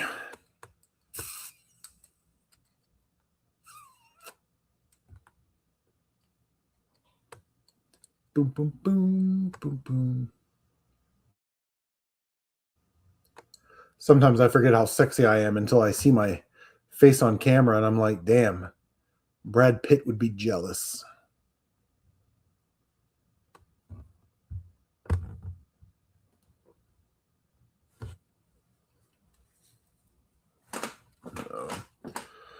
Yeah, but Mr. Matthews, I'm sorry to hear that, man. That's it's always tough, especially when it's unexpected. It kind of comes in a flash. So. Ooh, Super Mario. It's my retro Tiburon shirt.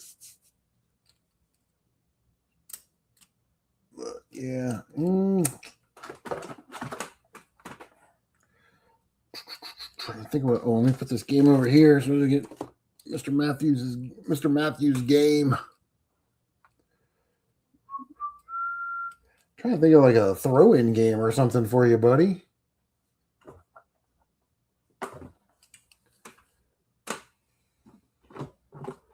Do you have Guardians on PS4? I could throw that in for you.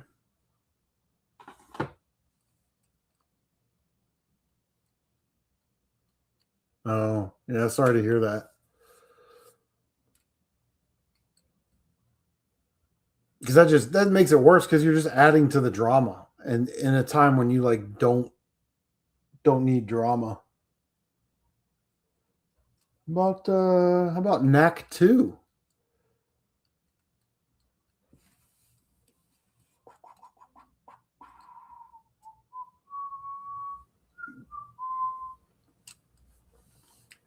Yeah, Hot Shots Golf 3 on PS2. I know it's a golf game, but it's an arcade golf game, and John Daly is the unlockable character. How about that? Cash me outside. Do you need a GameCube mic? I have an extra copy of Mega Man 11.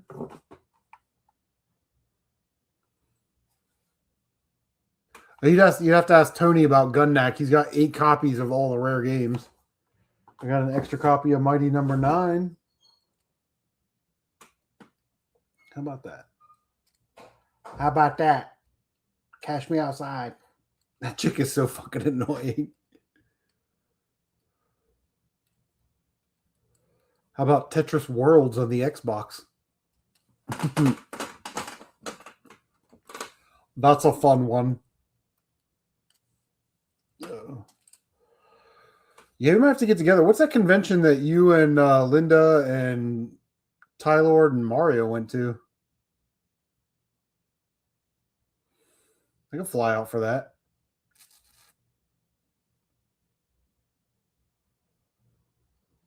Oh, is that right? Is that true? Is she doing OF? Oh man.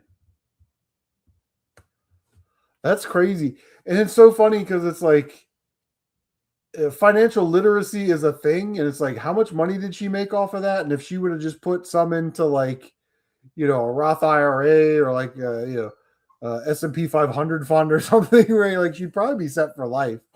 But she probably spent it all on DoorDash and cars and purses and shit. And now she's got to sell butthole pics on OnlyFans. The SAC Gaming Expo. All right. Find out when that is. I mean, my 2 kids are adults, so they'll be good for 3 or 4 days. Stock the fridge with Hot Pockets and frozen pizzas. They'll be fine. Be fine.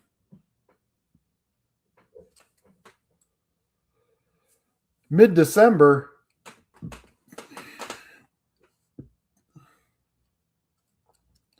You know what the weather's like in Ohio in mid-December? Can we do it in early May? Let me make some phone calls. I'll wear my best Tommy Bahama shirt. How about that?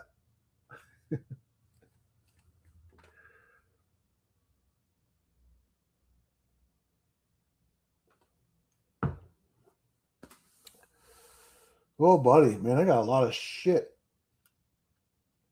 I thought for sure somebody would want some of these Super Mario games for the Wii, because that lot's already paid for, so those games are free. So I would definitely get rid of them.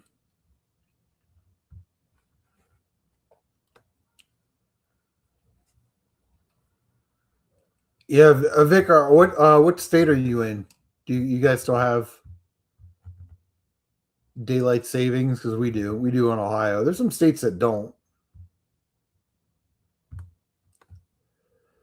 Yeah, but I was thinking like, if somebody wanted to make a deal for all of them at like half off, and I could get something really cool, then they could like resell them. Yeah, Arizona doesn't have daylight savings time. Indiana, I don't think, has daylight savings time.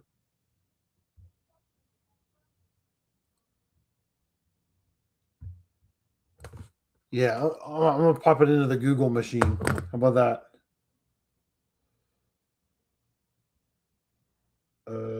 States that don't have, because I was stationed in Yuma, Arizona. That was my last duty station. Oh, it says only 2 U.S. states do not observe daylight savings time: Arizona and Hawaii. I want to go to the island of Kamanawanalea.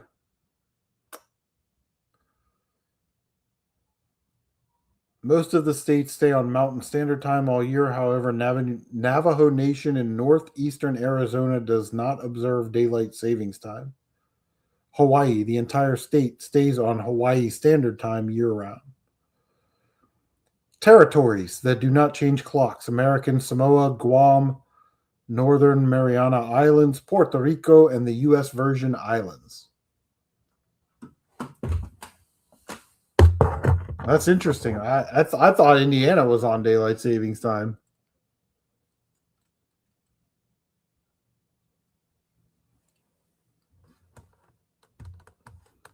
Man, Tucson and Phoenix for the most part, and Sierra Vista.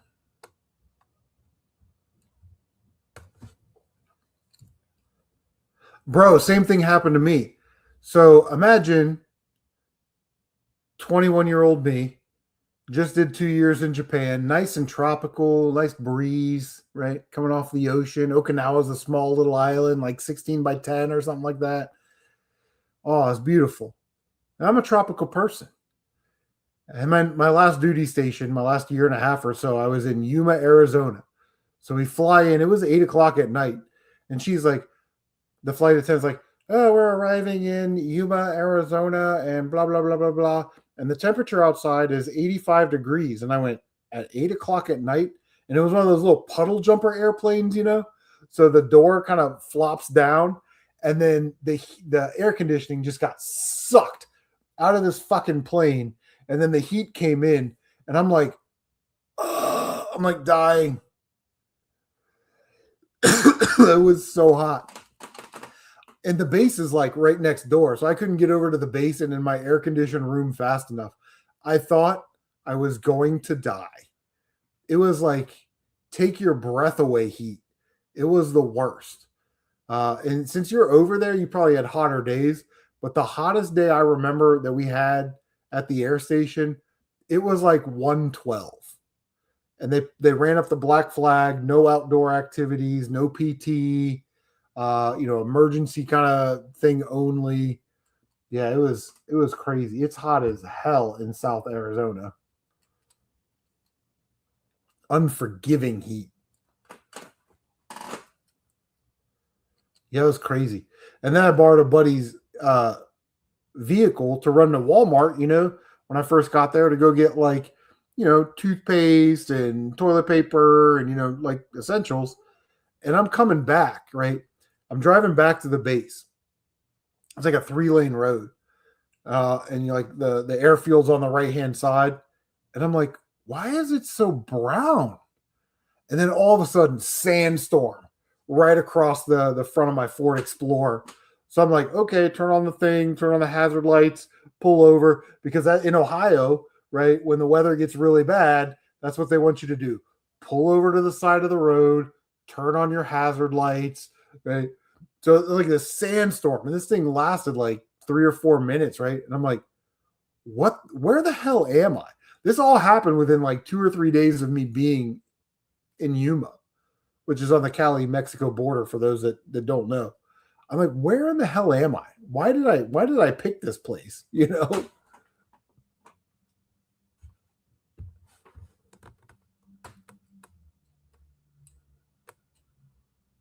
Oh yeah.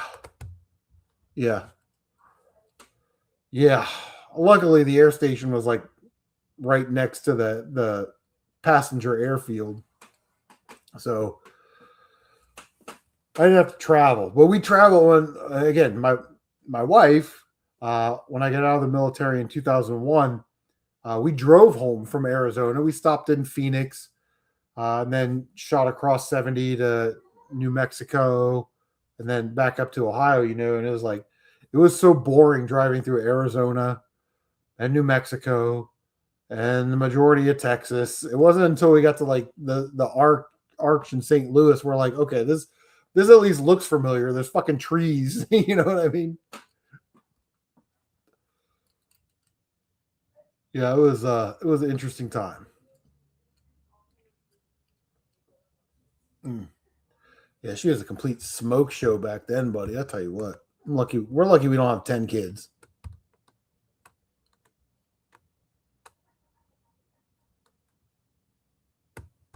Uh,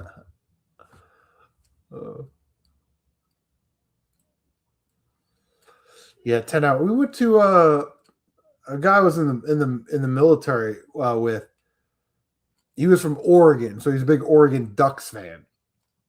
This was when Joey Harrington played for the Ducks, and they played at Arizona State, and it was like the double overtime game or whatever.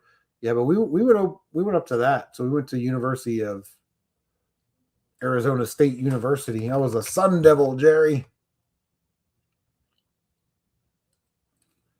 Yeah, bro, and it's like all flat. It's all brown. Little towns in between. Yeah, like it was like because this is 2000, so we still like no internet, no cell phones, you know what I mean, that kind of thing. So like tumbleweeds going across, it was like archaic.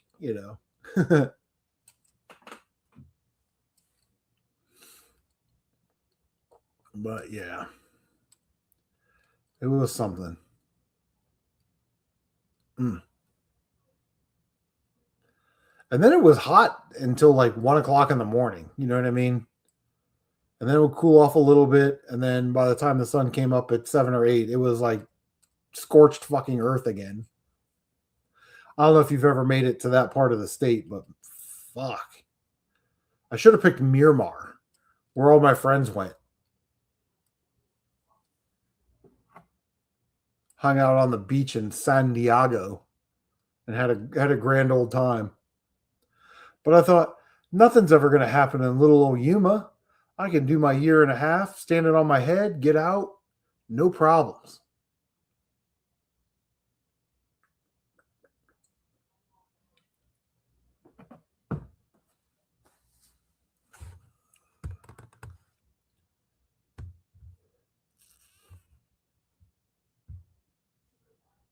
Why is that not popping up? There it is. Near the Grand Canyon, the temperature drops like 20 degrees compared to Phoenix. That's crazy. That's fucking crazy town.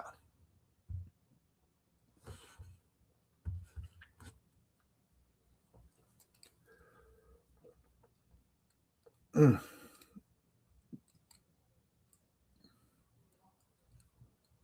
Yeah, for sure. It's nuts. Nuts. Where's Linda at? We always make a trade. Linda, come make a trade with me.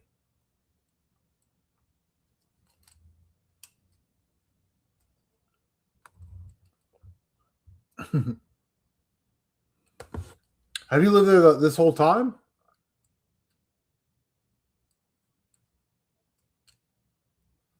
In the AZ?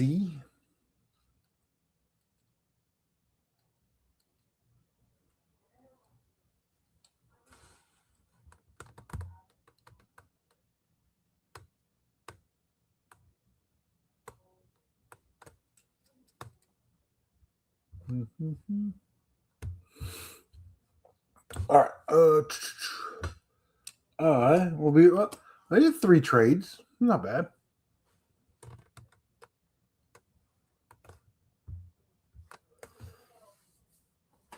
Oh, you visited because a couple people you knew live there. Yeah, 3 to 4 months. That's a good amount of time. Like anything less than that, it's like maybe you don't get the whole Arizona experience. Anything more than that, it's like you're dried out, like wrinkly old. Like it you get all leathery, right? From the sun and the heat. And it's that dry heat, man. You know what I'm talking about? That dry heat that literally sucks the air right out of your lungs. You think you're gonna die is what happens. It was so hot. I hated it. And then we, of course, stand at the base. We had to like stand gate guard. That sucked ass. We worked 12-hour shifts. Fucking sweating through my camis.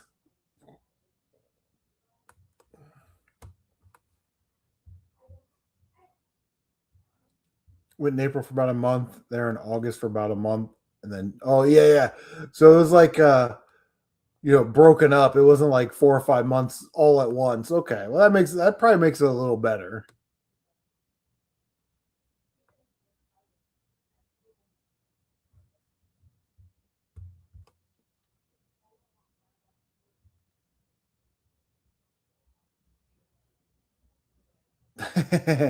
Yeah, yeah,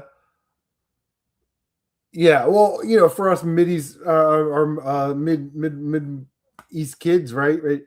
It's like winter's a part of our life, and to go to places where they don't have winter, it's like, or like those fuckers in Arizona, they don't even have grass; they just have rocks. You know what I mean? We're looking around like, mm, mm. Yeah. So it's nuts, man.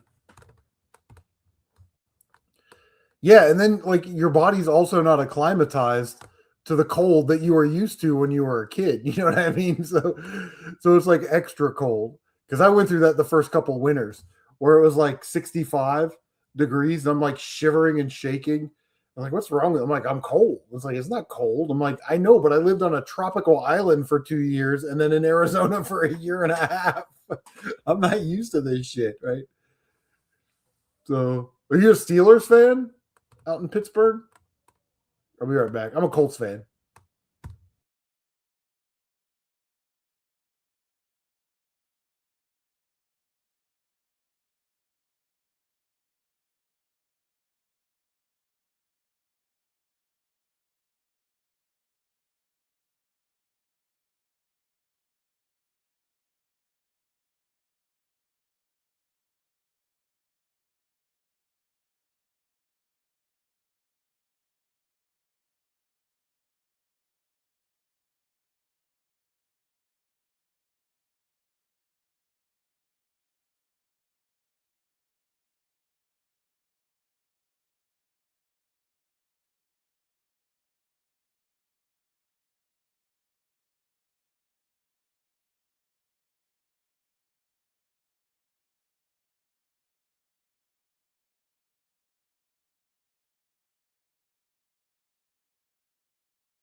Eagles fan. My brother-in-law is an Eagles fan.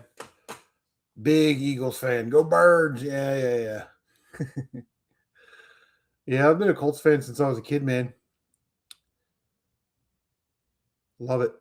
Preseason football's on, and it's like, it's fine, but also it's like going to the strip club. You know what I mean? It's like, you can't really do anything. Doesn't really mean anything. You know what I mean? Like, it's crazy town, but yeah, for sure.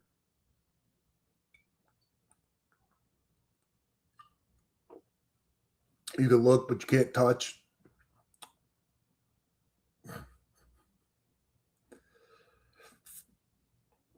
Shador looked pretty good today.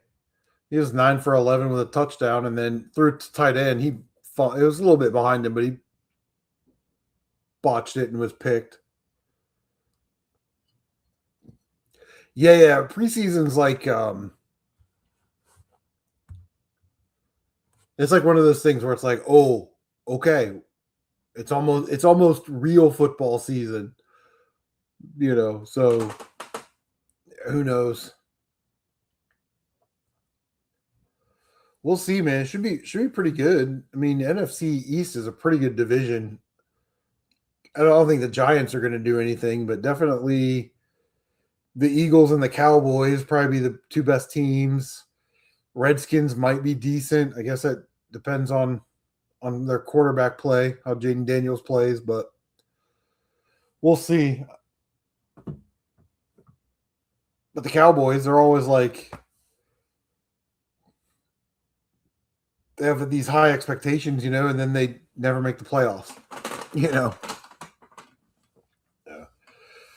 We'll see. And then the Colts started 8-1 last year and then shit the bed. Didn't even make the playoffs. We need to get that quarterback situation sorted out. Because I don't like Anthony Daniels at all. And I don't know if that Daniel Jones guy is any good.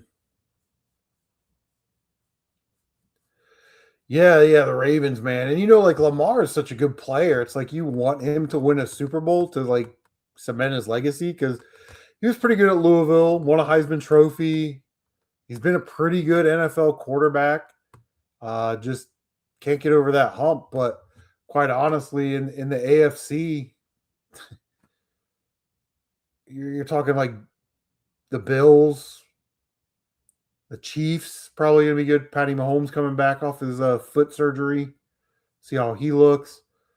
So the AFC, I don't know.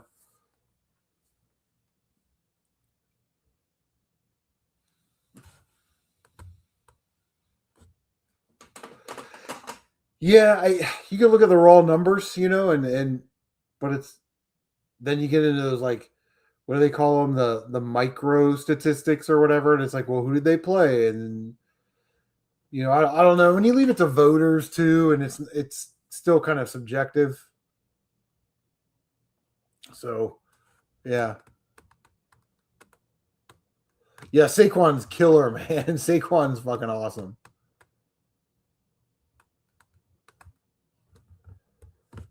Yeah, I think they should give it to an offensive lineman. Whoever the best offensive lineman is, you're the MVP, buddy. Congratulations.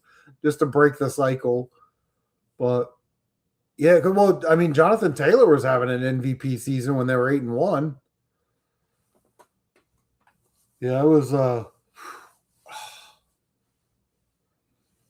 my favorite, like my favorite thing to do, because I'm off Thursday, Friday, and Saturdays, is I love NFL draft because being in Central Ohio, you get to see all the Ohio State players, all the Big Ten players get drafted, and so yeah, I sit here, we order pizza, and have some beers and watch the draft. It's kind of a big deal. So yeah, we'll see. We'll see what Ohio State can do. I don't really think that game at Texas really matters. I think they're going to win, but even the loser of that game is still probably going to be in the playoffs. I mean, you would think. But Texas is another one of those teams that they always have like a top 5 roster, but they always seem to shit the bed. So, yeah, they should give MVP to like a kicker, Like Mike Vanderjet, he should have won it that year because he had more points than Peyton Manning or some weird stat, you know. Yeah. And this Deshaun Watson thing in Cleveland, man, they just need to cut him and eat the $40 million and let Shador start. They have a young team. He's a young quarterback. I think they respond well to him. So see what he's got. I don't know. We'll see. And then that one year they did MVP. Was that Steve Young and Peyton Manning split it? They had a co-MVP? Like, come on, dog. Do a coin flip or something. Give me one MVP.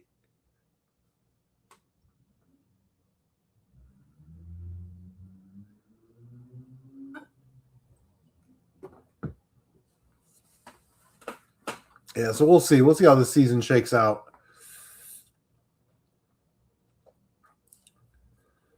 But the Eagles got a good team. They got a real good team, man. I don't know if you watched the game tonight. They played New England. And that defense looked pretty fucking stout. So we'll see. They'll probably win the East. Cowboys might get a wild card.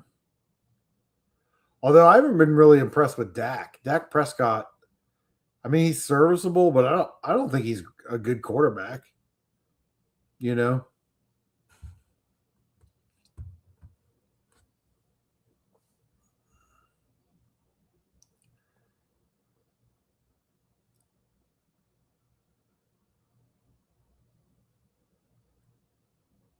Yeah, listen, I think Josh Allen's a really good quarterback, and I think Lamar's a pretty good quarterback. But, Jalen, I think he gets a lot of shit because, they do have a really good defense. And this game manager label, I don't think people like that. But in the NFL, it's did you win the game or not? Wins matter.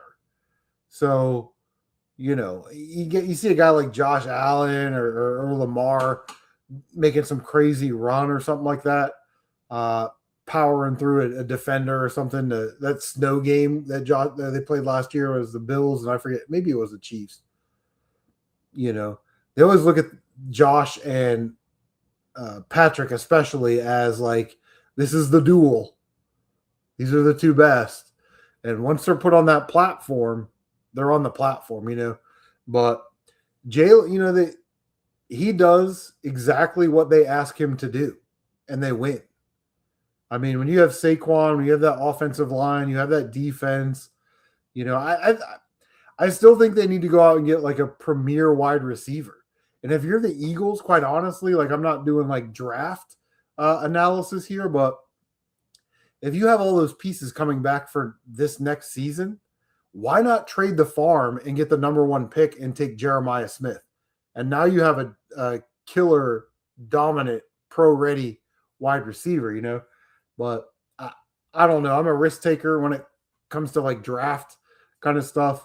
I was so mad when the Texans drafted was that guy, not Mario Williams, the guy, the defensive guy. And then they traded with Arizona and got CJ Stroud because I thought, the Colts are going to get CJ Stroud. He's one of those players that he's never really too high or too low. He's like great leadership, great culture.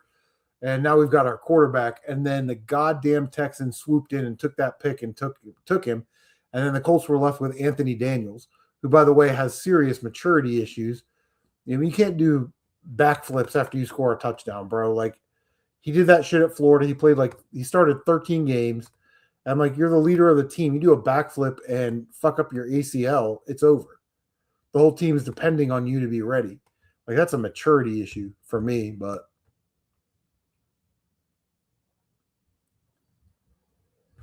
yeah, I agree. Like, Dak can do some good things on the football field. He's done some great things, but where have they gotten? So in crunch time, when it matters, is he your guy or not? And I think he's proven over the last, 6-7 years that he's not really that guy, you know, and especially when they start trading off wide receivers. But, you know, I don't know if Jerry Jones needs to go in a different direction and relinquish some of that control. You know, let some of these younger, fresher guys make some of these day-to-day decisions. But yeah, the Cowboys, man. How can you say you're America's team when you're fucking losers? It's America. We're winners. America. Yeah, for sure.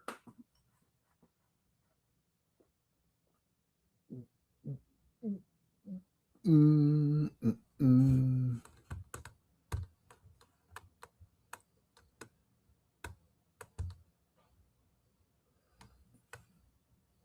Ba, ba, ba.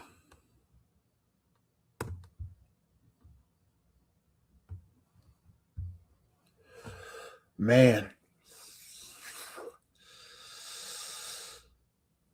Do I do I think he is a Hall of Famer?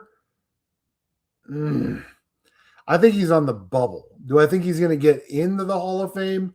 Probably.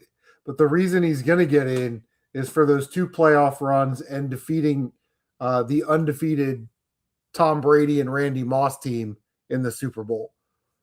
With that, and it was David Tyree, right, who made that catch, the helmet catch. But yeah, I think Eli Manning will get in eventually. Do I think he should be a Hall of Famer? I don't know. You know, I mean, he doesn't really have a great record. They get into the playoffs when they're 7-9, and then win the Super Bowl. You know, does he have more interceptions and touchdowns, kind of thing? Like, is he? What's his? And then they're gonna make the excuses. Well, the NFC East is so tough. You know, you got to play those teams, twice a year. You know, if he was in the NFC West, he'd have 20 Super Bowls. You know what I mean? Like, people will make those arguments on behalf of Eli Manning. But how many quarterbacks that have won 2 Super Bowls aren't in the Hall of Fame? I guess that would be a question. Trent Dilfer has 1.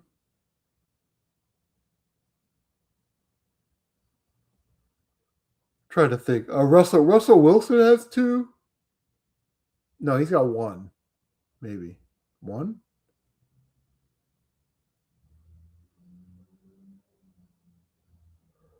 He should have 2. Because how hard is it to hand the ball off to Marshawn Lynch? And then if that doesn't work, take your time out. Throw an interception at the goal line. You big dummy.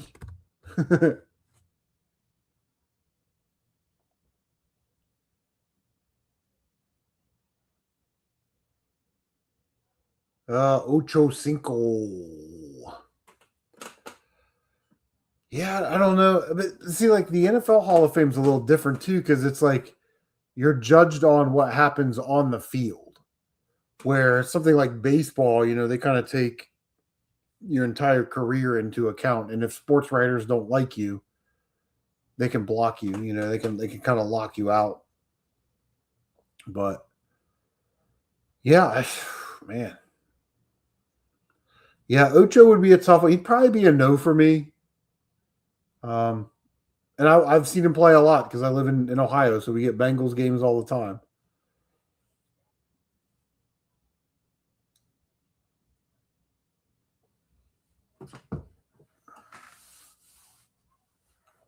But we'll see. I don't know, you know?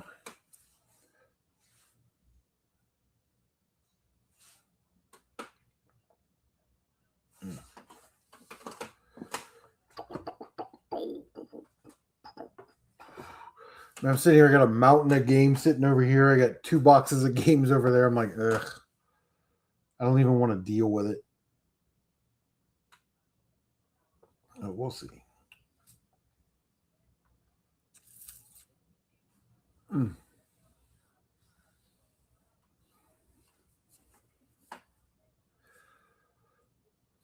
It's the AFC South. We got there. We got the Jaguars.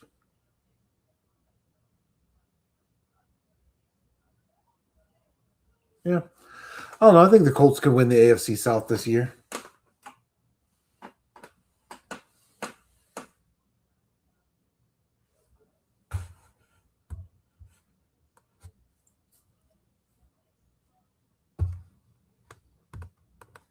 Oh, wow. You have like a retro pie or something?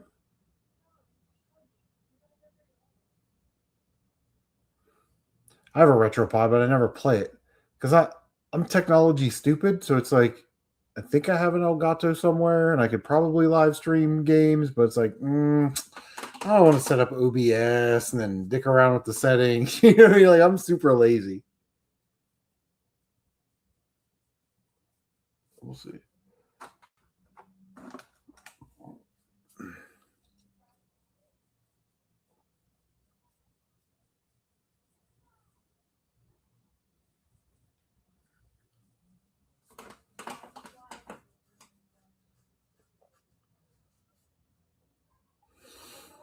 Yeah, we'll see.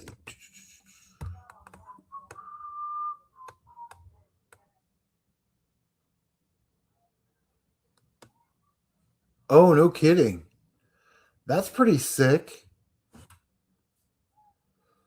Yeah, Castle Shikigami and Mobile Light Force, buddy. Get some shooters.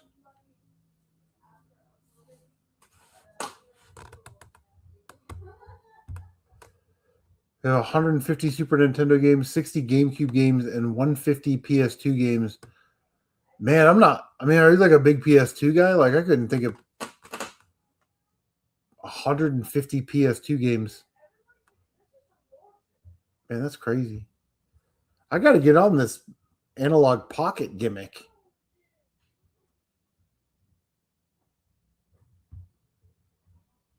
Oh, Maddie Ice sent me an 8-bit do. That thing worked awesome. I used it like 2 or 3 times. Put it right back in the box.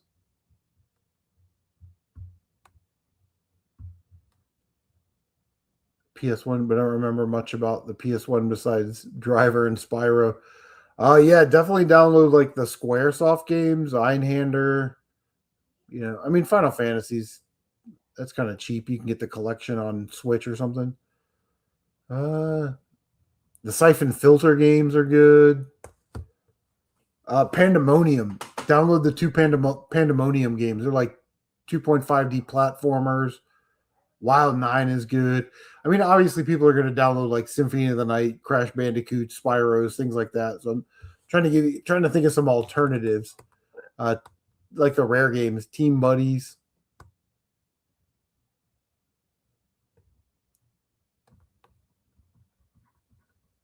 Yeah, yeah. I just don't know if I want to play on that small screen. Yeah, Gradius Gaidon.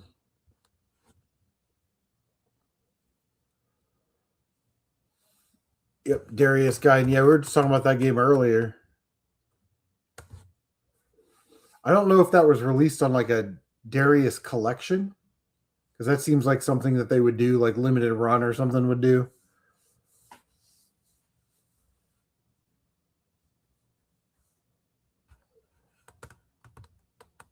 Oh yeah, or for PS1, yeah, 1942 Striker. Get Mobile Light Force. It's not. It's not what you think it is. It's basically Gunbirds, which is a vertically scrolling shoot 'em up, and it's awesome. Yeah, Strider 2. Yeah, Mr. Matthews popping off the games. I don't know, buddy.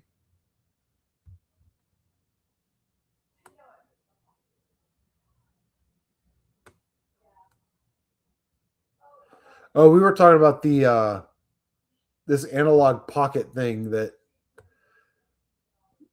Geek Story and Mr. Matthews were talking about earlier.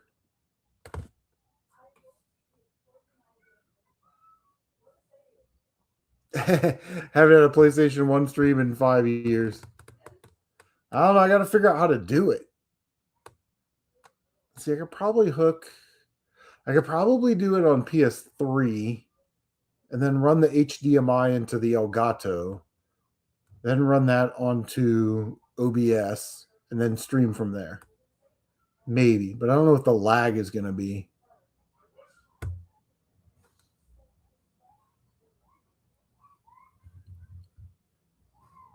Oh, no shit. I'll have to check this out.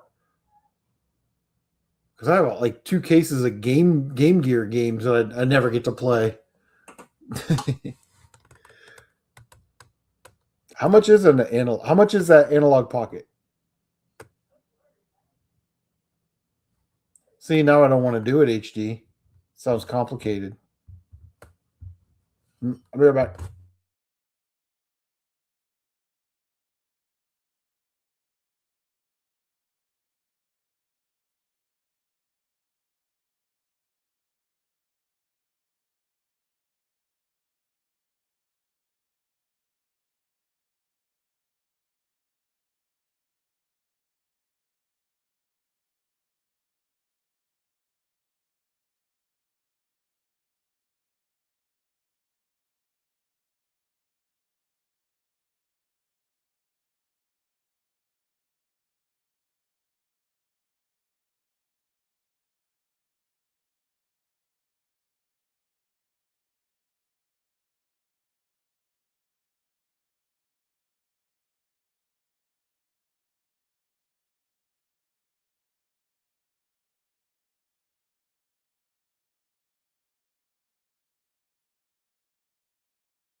There he is.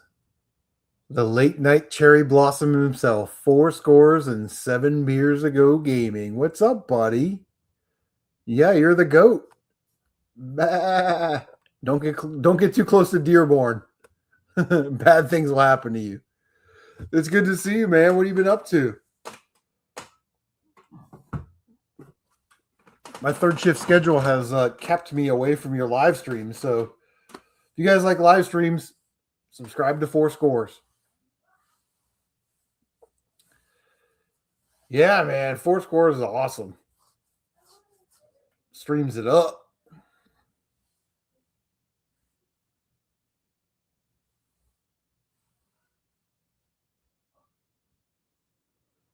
Yeah, I just don't know that much about emulation. You know what I mean? That's sort of like a retro bro thing. Retro bro is like an emulation guy. Like he knows how to do that shit. Nerd.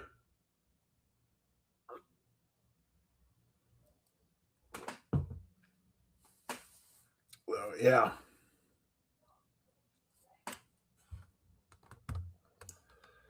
Yeah, we're just talking about games and state of gaming and all kinds of stuff. What do we talk about tonight? Sony's not doing physical. PS3 prices skyrocketing. Conventions suck. Like, talk about football. Vic and I are big football guys, so there we go. Guys, it's 12 a.m. Eastern time. I'm officially a 48-year-old. I think I can get one of those golden Buckeye cards and get like discounts at McDonald's. It is officially, well, no, it's not my birthday. My birthday's on the 24th. So tonight. I don't even know, man. That's how old I am. Yeah, old as fuck. I gotta wait one more day. One more day. Happy early birthday, I guess. I was a day too early. But shit, do you blame me? Like all things considering what's going on in my life. Ooh. Yeah, Four Scores. We're just doing a trade show and whatever. So if you need that copy of Gears of War 4 on Xbox One, I got that for you.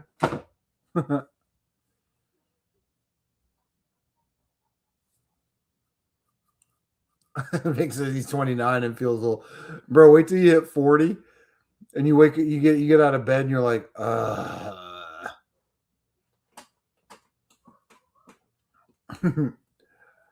yeah, for sure.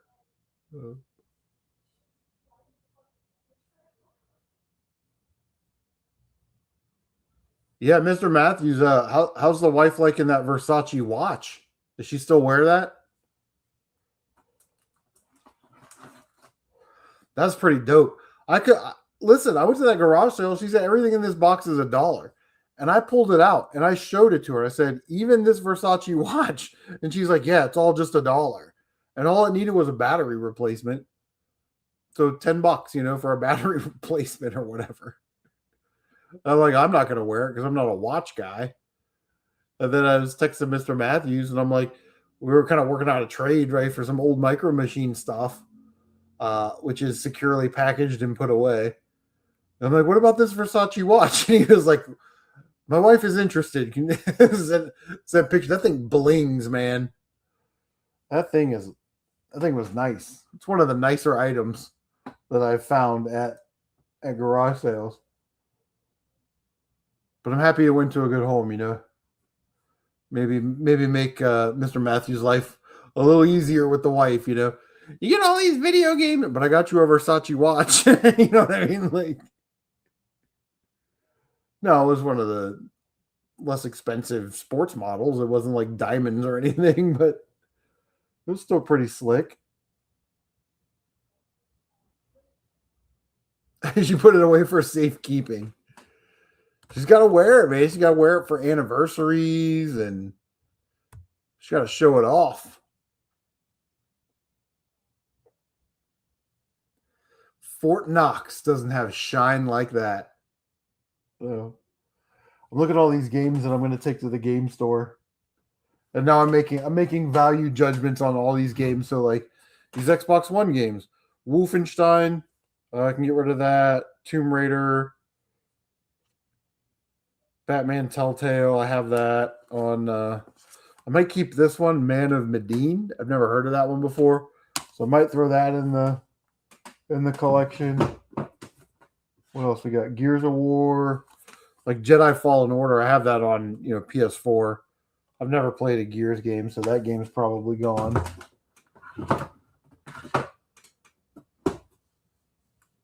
No one's jumping. No one's jumping on the Just Dance 2021. What's on here? What do we got? Lady Gaga, Ariana Grande, Bad Bunny, Billie Eilish, SZA and Justin Timberlake. Music from Disney Pixar's Toy Story.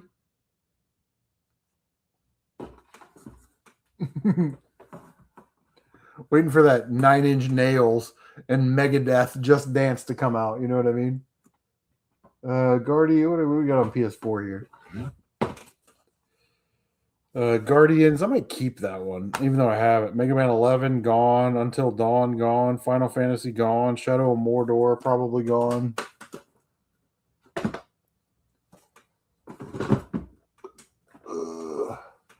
Mr. Matthews, do you have this one? Riding 5? Mighty Number 9, gone. Knack, Uncharted, gone. I'm probably looking at like $30 worth of trade credit. You know what I'm saying? I'll take all those dumbass Call of Duty games off my Xbox store. All right, I'm going to throw this in, buddy. I'm going to throw that in. Is your wife a Lilo and Stitch fan? But I know Tony's not here, but I'm going to throw that in for him because I know he doesn't have it. It's one of the PS3 games that I've got doubles of that he doesn't have one. So now I've got one on the video game collector, Tony Morales.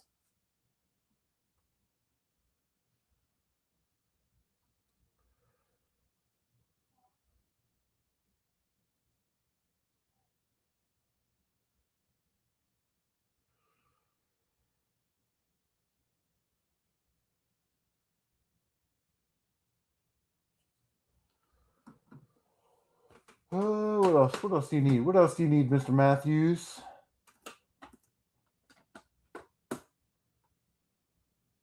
Have you ever played a Mega Man game? They're pretty good. You know, they're pretty good.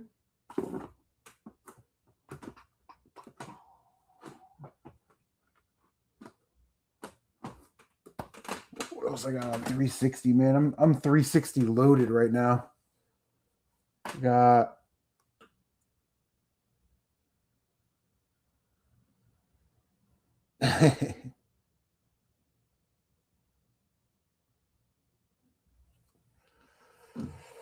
what we got here? We got Need for Speed, Dragon Ball, Walking Dead Telltale, Mass Effect, Titanfall, Sniper, Dead Island, Skate. Yeah, we got some good stuff, man. It is. Mega Man is a football series. It's like Central American Football League. It's an obscure league no one's ever heard of. Like Captain Toad Treasure Tracker on the Wii U. Like I kind of want to feed that back into the collection, but I have it on the Switch, so it's like I don't need it, and it's not an expensive game. Maybe I'll save that for next year. Yeah, we'll see.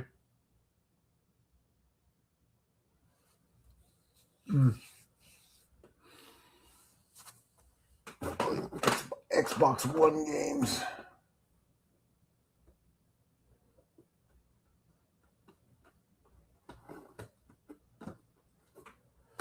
PS3 games.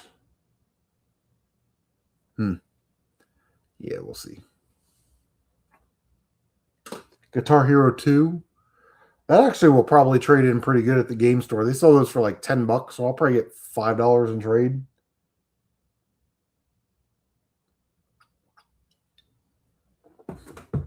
Metal Slug 4 and 5, I'll keep that. Simpsons, I'll keep that. I think I'll keep the Mario games on the Wii.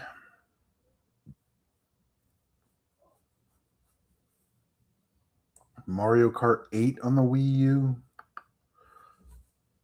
Yeah, I don't know. We'll see. Let me go grab the shit out of my eBay, but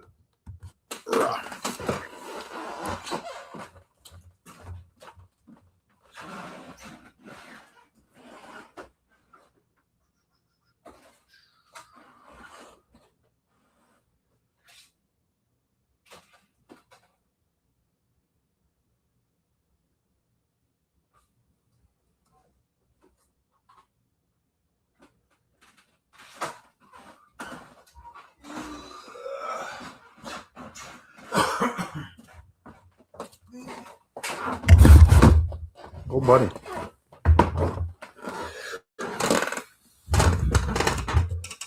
It's amazing how this shit just piles up. It's like there's more Xbox. I got Call of Duty Black Ops on the Xbox One, Call of Duty 2 Black Ops, Call of Duty Goes, Black Ops. What like? It's just like I don't play Call of Duty, so every time I find them for like $1, I throw them on my eBay store for like $6 or $7. You know. NBA. Oh, I might keep that. I'm not a big NBA guy, but this is the Paul George weekend tip-off edition. What's we got in there? We got this is a good one. This is the Forza Motorsports with the Xbox Live Arcade on there. So those like that first time they did Xbox Live Arcade, you know, they put them on this disc and you can play some of the games on the disc, which is kind of interesting. What else we got? We got yeah, Star Wars Battlefront. Oh, I'm surprised. I'm surprised that hasn't sold. Assassin's Creed, the Ezio collection. So I've never played an Assassin's Creed game, so it's CM_games and more.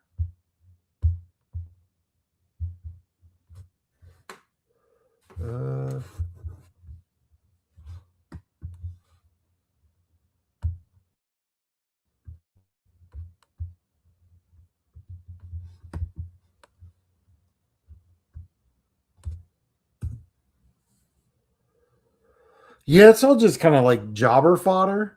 You know what I mean? It's like those kind of lower end games that are like $12 or less, $15 or less. But you know, I mean, I'm on Facebook, so if there's something on there that you like, I'm sure we could work out a deal or something. Yeah, Crash Tag Team Racing. This actually was pretty good. I don't think I have this in my collection, so I might pull that down. Mercenaries, World in Flames. I played the first level of that. It was good. Test Drive, Onimusha. Oh, I got Spider-Man. Surprised that hasn't sold, considering Spider-Man games on 7th gen are skyrocketing.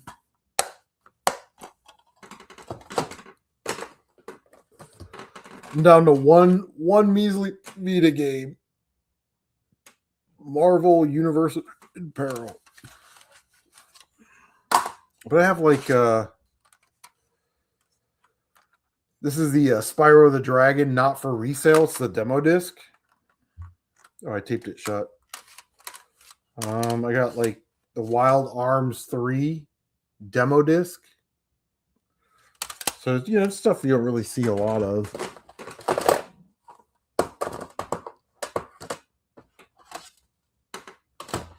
Rayman Origins.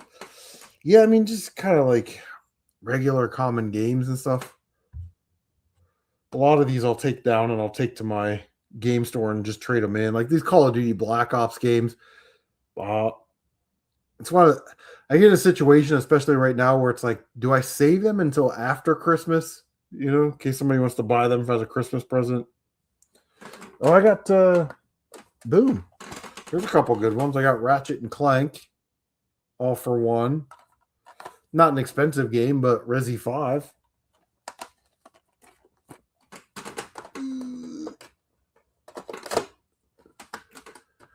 Gran Turismo. Oh, Little Big Planet. I have a Star Wars Battlefront, which isn't anything special, but this is the Walmart edition. And it comes with like this little insert that has this like special limited edition foily card square thing in there, you know? So it's like, how many of those are still around? Probably 1 million, since they made 1 million of them. What else I got here? Sims, that used to be a hot seller. That Sims 3 in the Pets edition. Yeah, those are all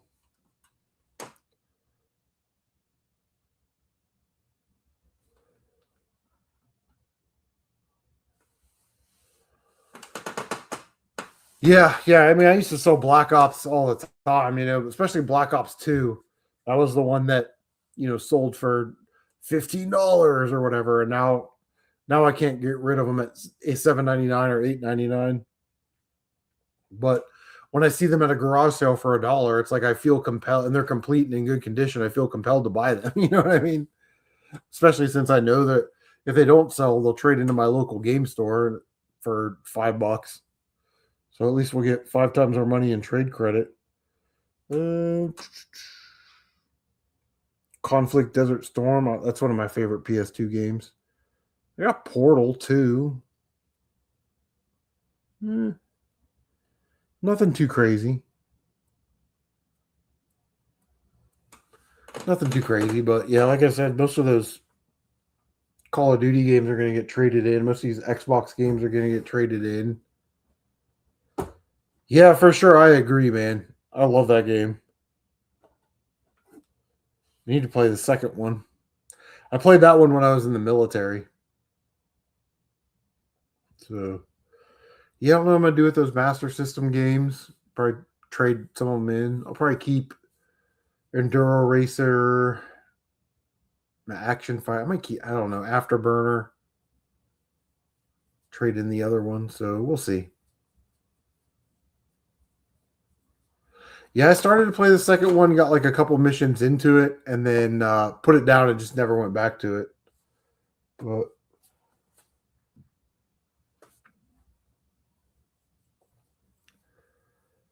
yep.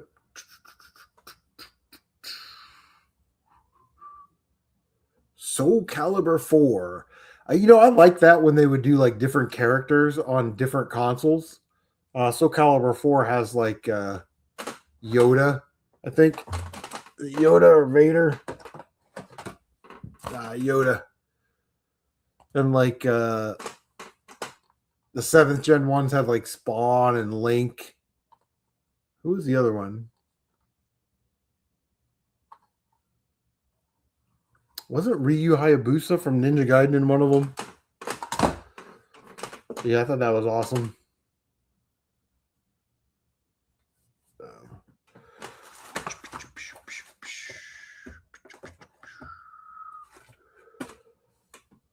Well, was he? I don't remember. I don't remember. So, yeah. Anyway, guys, we've been going for 4 hours and 20 minutes. So, unless anybody has any trades or anything for the good of the order that they want to talk about, we're going to call it a stream. It was great talking to everybody. Got a couple trades in, did 2 trades tonight, had 1 pre-trade with Surf Blue, which will be in the next pickup video. And when I get packages from Mr. Matthews and Tony, I'll put them in the pickup video after that. So, yeah, very cool.